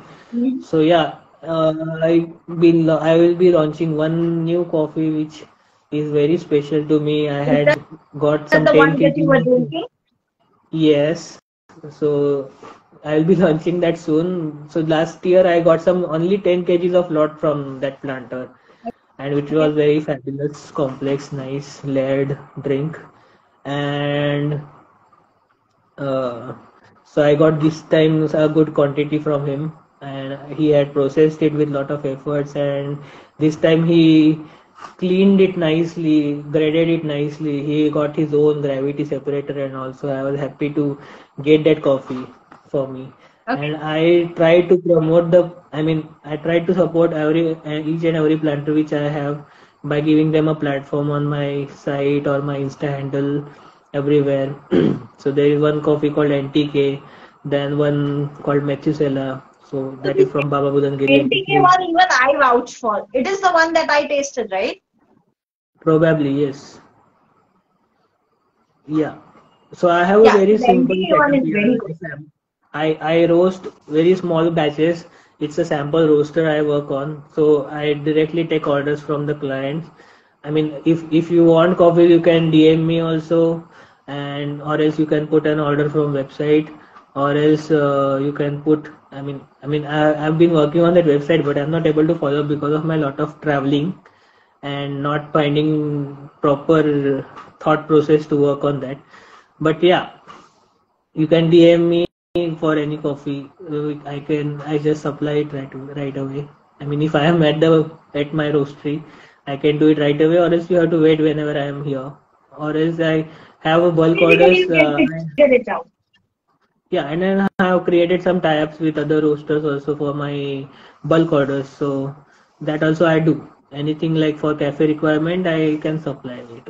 And also I work on green beans. If anybody is interested, I work closely with farmers, which are like small farmers which have their small holdings, and they are putting efforts in their coffee. So I know how coffees are tasting, and I can channelize them. Apart from that, I've been working with Koraput coffees. So yeah, from Odisha, there is quite a good lots which are coming out next year. This year, we are working solely on their processing and improving the quality.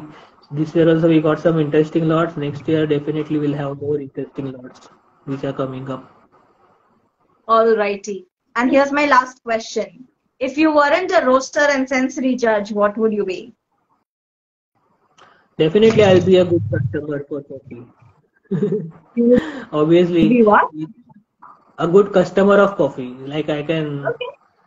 yeah. So yeah, coffee is one thing which was fascinating me from since childhood. I started my coffee journey because my mom used to make this kind of fatty hui coffee. From there, I started. I learned it from my mom, and I used to prepare it for my friends.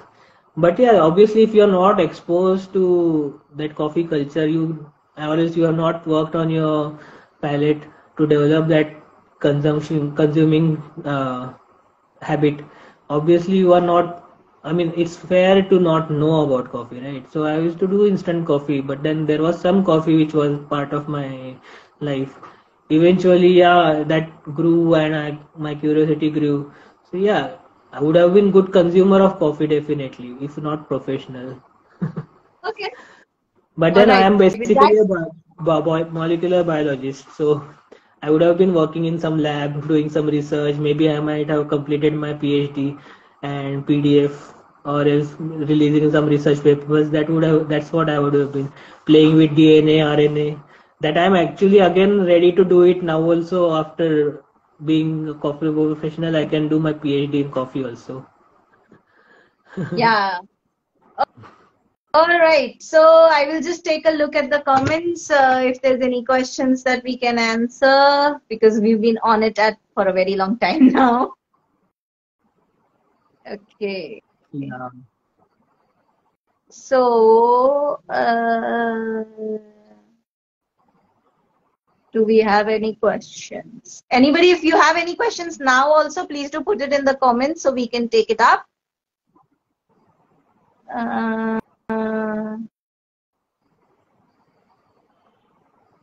How should a barista plan his or her training schedule while yeah, working uh, at the cafe and start preparing for its championship?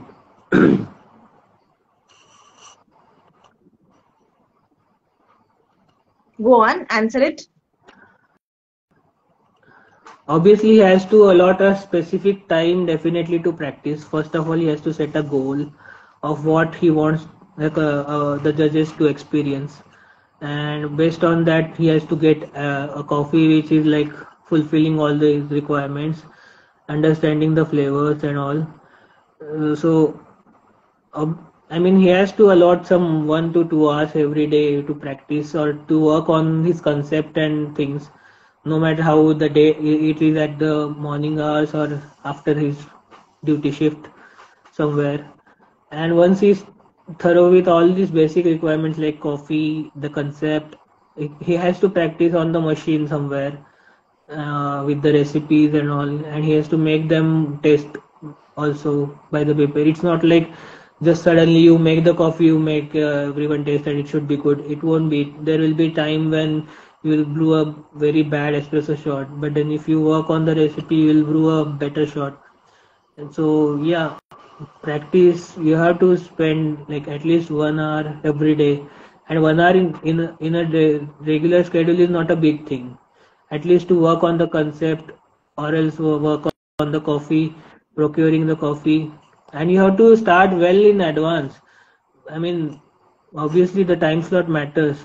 You just can't do it like 1 week. I have decided to participate. I'm getting this coffee from here. Not like that, because coffee also needs time to settle down after roasting. So one week old coffee will be tasting very astringent than as compared to well settled coffee, which is like 20 I mean 20 to 30 days rested one, for espresso at least. Then again, You will also have to spend time with the coffee to understand it. exactly. Every brewing style. So there are some coffees which are very complex. Every style you brew, it will be tasting something different, and you should know. Like if I use this grind style, this typing style, then this time of extraction, my coffee will be tasting this way. And right away, impromptu, you should know and tell the judges that yeah, no matter, I mean, if it is, you know that you have messed up on the cup, but you should tell like my coffee has some bitter notes, bitter finish. No matter how, I mean, no matter it's negative, but at least you are matching your parameters, right? On stage many things happen and you can mess up in many ways, but you have to be very, you should have a presence of mind, and impromptu you should talk what your coffee is talking. Sure. Practice is very important. Every day you should, once you are thorough with, once you decided how you are going to present, you should make the speech ready and practice it. If you see the World Barista Championship, there are contestants who don't know English language. there are Asian contestants who are not used to, like there will be Korean, Japanese people who know just Japanese. They don't know English, but what they do is they learn by heart their speech and talk it the way they it is very confident. You won't think that they don't know that language, English. But the moment they finish their routine, if they are asked different questions in English, they need a translator. They need an And then interpreter, you yeah. won't believe that you won't believe that they didn't know English, but very Yeah. confidently they presented. So Confidence is like very important. so that is the level which is expected in national stage when you have a speech. Yeah. And that kind of practice is required. So I mean, they practice like at this minute I'll be doing this. At the fifth minute, once 10 minutes are left, I'll be moving to the machine and brewing my milk course. I'll be finishing my milk course by 13th minute and I'll be doing my signature espresso shot at something around 13th minute, like that. Or else I'll pre-brew my espresso shot to cool it down and and also be working on other courses, and then I'll use that cooled espresso shot just to mix and finish it off. I'll finish at 14.45 minutes, 45 seconds, and that's the exact precision we expect. And if you see the barista is finishing in time, the applaud and excitement which happens is like somewhere else.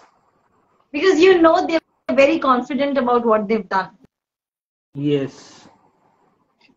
This also reminds me, I know bartenders. So a lot of times when you see bartenders pour something, not every time they are measuring everything. I have seen a lot of bartenders who don't measure everything down to every ml and do it. They'll just directly That's pour the part of and they still get practice. it accurate.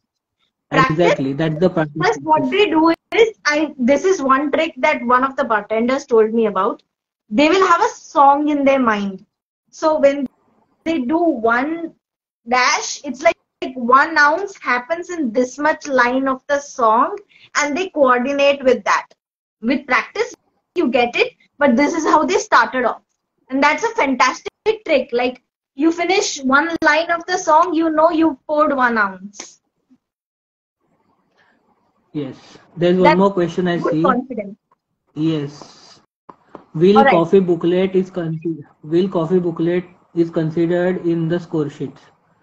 I have no idea what this means. So what happens is in a championship on stage, they will provide a note, I mean notes, kind of booklet where they have mentioned all the information about coffee and flavor notes and all different things. But then what we consider is we expect barista to talk about it. If he is just providing it and not talking about it, it's a waste of time. Yeah. But if he is, if he or she is talking about that, like coffee information, the flavor notes, and the things, other information, whatever he's provided in the booklet, we expect him to talk about it, because the booklets won't be visible to the people on the, I mean, on the sitting, the crowd. So Hmm. it is not like, I mean, if it's talking, then the message goes to the audience also. If he Yeah. is just providing the booklet to the judge, we won't consider that. I mean, if he is not talking, but then it helps us to at least note down some flavor notes if we miss out, or else some. But also we can't predict. Sometimes some contestants had given some flavor notes in the booklet and he had spoke something else because he knew that coffee had changed. But he anyways has given the booklet, printed it nicely, so he can't do anything about it. But if he speaks the correct, exact, accurate flavor notes, and if that is there in the cup, we'll consider those important flavor notes. We won't consider the booklet. So booklet becomes an add-on help for judges to see the things how and all. If he's telling a story, inform what was done and how was it done. That also is add-on for us for presentation skills. It helps to score them up. Okay. But yeah, booklet is limited to its own requirements and basis. We can't just be dependent on the booklet and consider that it is being used and all.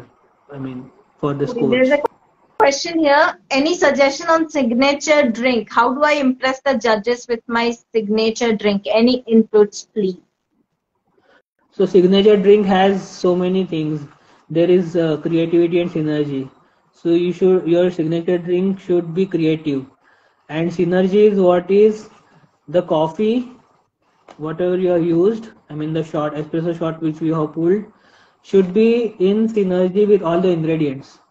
No, so I mean if you are tasting that drink, coffee should come with all the other ingredients which are there, and it, I mean, you should not increase the ingredients or everything. It should be at the balance. And I mean, previous championship, their requirement was that coffee should highlight, but now they have not considered that coffee should highlight. They have changed it to it should be in synergy with everything. Sometimes what Okay. happens is coffee changes if you add certain ingredients. Yeah. So you have to mention my coffee changes. So my sometimes what happens is they add some ingredient which helps coffee to change something. Like as I said, the banana flavor in the espresso shot will change to bubble gum if some ingredients are added. So that's how. Yeah. So you have to talk about it, how things are changing, and some creativity will help give impact, like the way you prepare it, the presentation you do. So that will help, but you should also make sure you finish it in time. And very important, most of the baristas which I have noticed, they sometimes forget to add all the four shots in their drink. So there are contestants at the finals, also national finals, who, I mean, the coffee, they had to make one big jar of coffee, signature drink, and then serve it in four, right? So what he did was he added two shots and he mixed it and served it to four judges. But then it that drink, we know that there were two shots missing in that drink. So it will score zero in taste balance because there were two shots which were lagging in the drink. Uh, so we don't consider it as a signature drink itself. So taste balance is zero in that case. Yeah. Okay. Somebody said they're missing you in Delhi. Somebody said Ratnagiri is proud of you. Uh, what else do we have? Somebody said people are increasingly giving up instant coffee in favor of specialty. That's a good thing. But here's what I also think. Instant coffee is not a bad thing to have. Everything has its own place. Yes, that's what. But then if you are expecting some good experience, for sure, specialty coffee is one thing to go. Yes, definitely. That also I will not deny. What I'll try to say is treat every category separately. Don't Yes, have a cup of instant coffee with a specialty coffee set of mind.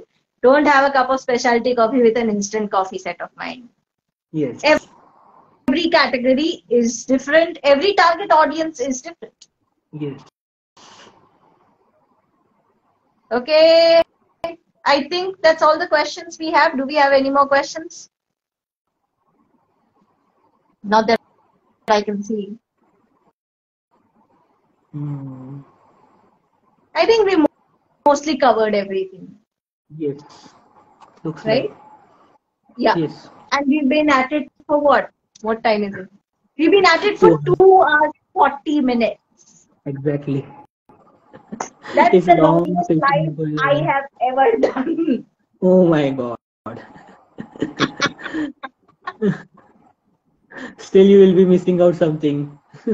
Oh yeah, I'm pretty sure if I look carefully, there will be questions that I've missed. Someone is asking when you will be in Mumbai next. I'll be in Mumbai next on 29th Was that of question August. for you or for me? I don't know. Okay, when I will be in Mumbai, I don't very much know, but I do know that in November end, I'm definitely coming to Mumbai. There's the International Jazz Festival at NCPA, and I do not miss that every year. So that I'll definitely attend. Awesome, awesome. When Ajay will be in Mumbai, that I don't know. That you ask Ajay. Ajay, That when are you in Mumbai? I'll be on 30th, 31st for latte art judging, which Yeah. is coming. Yes. Latte art championship, which will be Mumbai regionals. So I'll be in Chembur. Okay. Careful, careful. latte art. So yeah, I'll be judging the latte art. I'll be visual judge there, Okay. and we'll be having celebration on 29th and 30th and 31st in Chembur clubhouse is where the event is going to happen. Okay. So anybody who plans to visit, you just got to know what you're supposed to do. Yes. Fantastic. Just don't please don't invite me somewhere which is inaccessible and Yeah. then ask me to try coffees because sometimes it becomes difficult. 31st of this month, you said? Yes, Okay. That's what, like Wednesday, Thursday? yes. Yeah.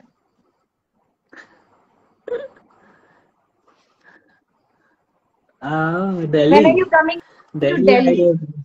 Delhi, I don't know. Delhi, I feel like it's very far for me.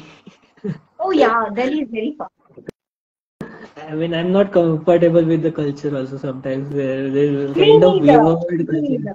I'm comfortable with Mumbai culture because I know I can go somewhere.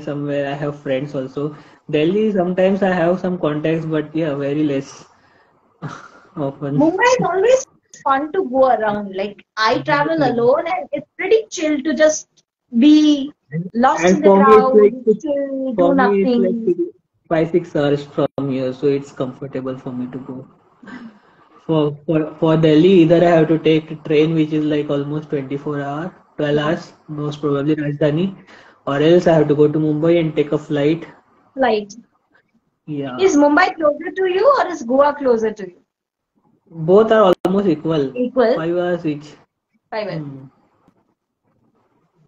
All right, all right. I think that's all the questions we have, and that's a lot of time I've taken. I don't know about you, but both of us need to go and have some dinner. I knew I did. I already had my dinner. Just I'll take my meds and sleep now. Nice. I didn't. I still have to eat. I usually try to have my dinner before 8:30 at least because that will help my cycle properly. I would love to do that, but I work full time from 9 a.m. to 7 p.m. So it's almost 7:30 by the time I get home. It is after that I sit and decide कि आज खाना बनाए कि order करें. बनाए तो क्या बनाए? And the huge travesty of my life.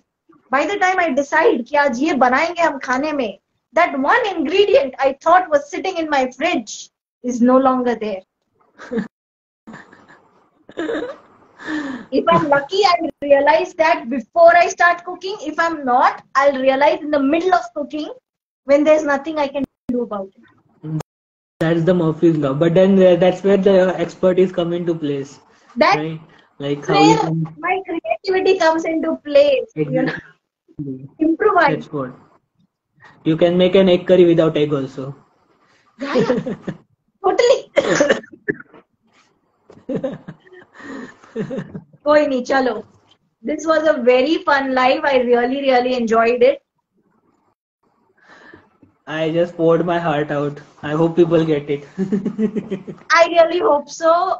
And of course, I'll be posting this as a backup on YouTube as well. So if you would like to share it with somebody who's not on Instagram, and I personally feel watching videos on YouTube is a better experience because you can pause and continue whenever you want, however you want, something that Instagram does not offer. So it'll be there. So just hit us up anytime you want the link for it or just go look us up. And do watch this Definitely. again. If you have any questions, DM Ajay. If you have any questions for me, DM me. If you have any ideas for future lives, please do share that as well. And also the regular statement which all the I mean people say Like for a friend. share and subscribe to the Jagan Foodie and the guy from Shores. And we both will be there in Bangalore for World Coffee Conference. So if you'd like to meet us, do find us there. But do visit the event. It's going to be a big, big event. Yes, it's a once in a lifetime opportunity. So yeah, please do it and please do come I meet mean, the if, producers, meet the if you roasters, like learn coffee, something new. if you like coffee, if you are passionate about coffee, you want to learn something in coffee, definitely this is the one place you should be at this time. Absolutely. So that's about it. Have whatever is left in the name of Sunday because tomorrow is Kuni Monday. So have Yes. fun. Yes. All right, Enjoy. folks. Bye bye. Bye bye.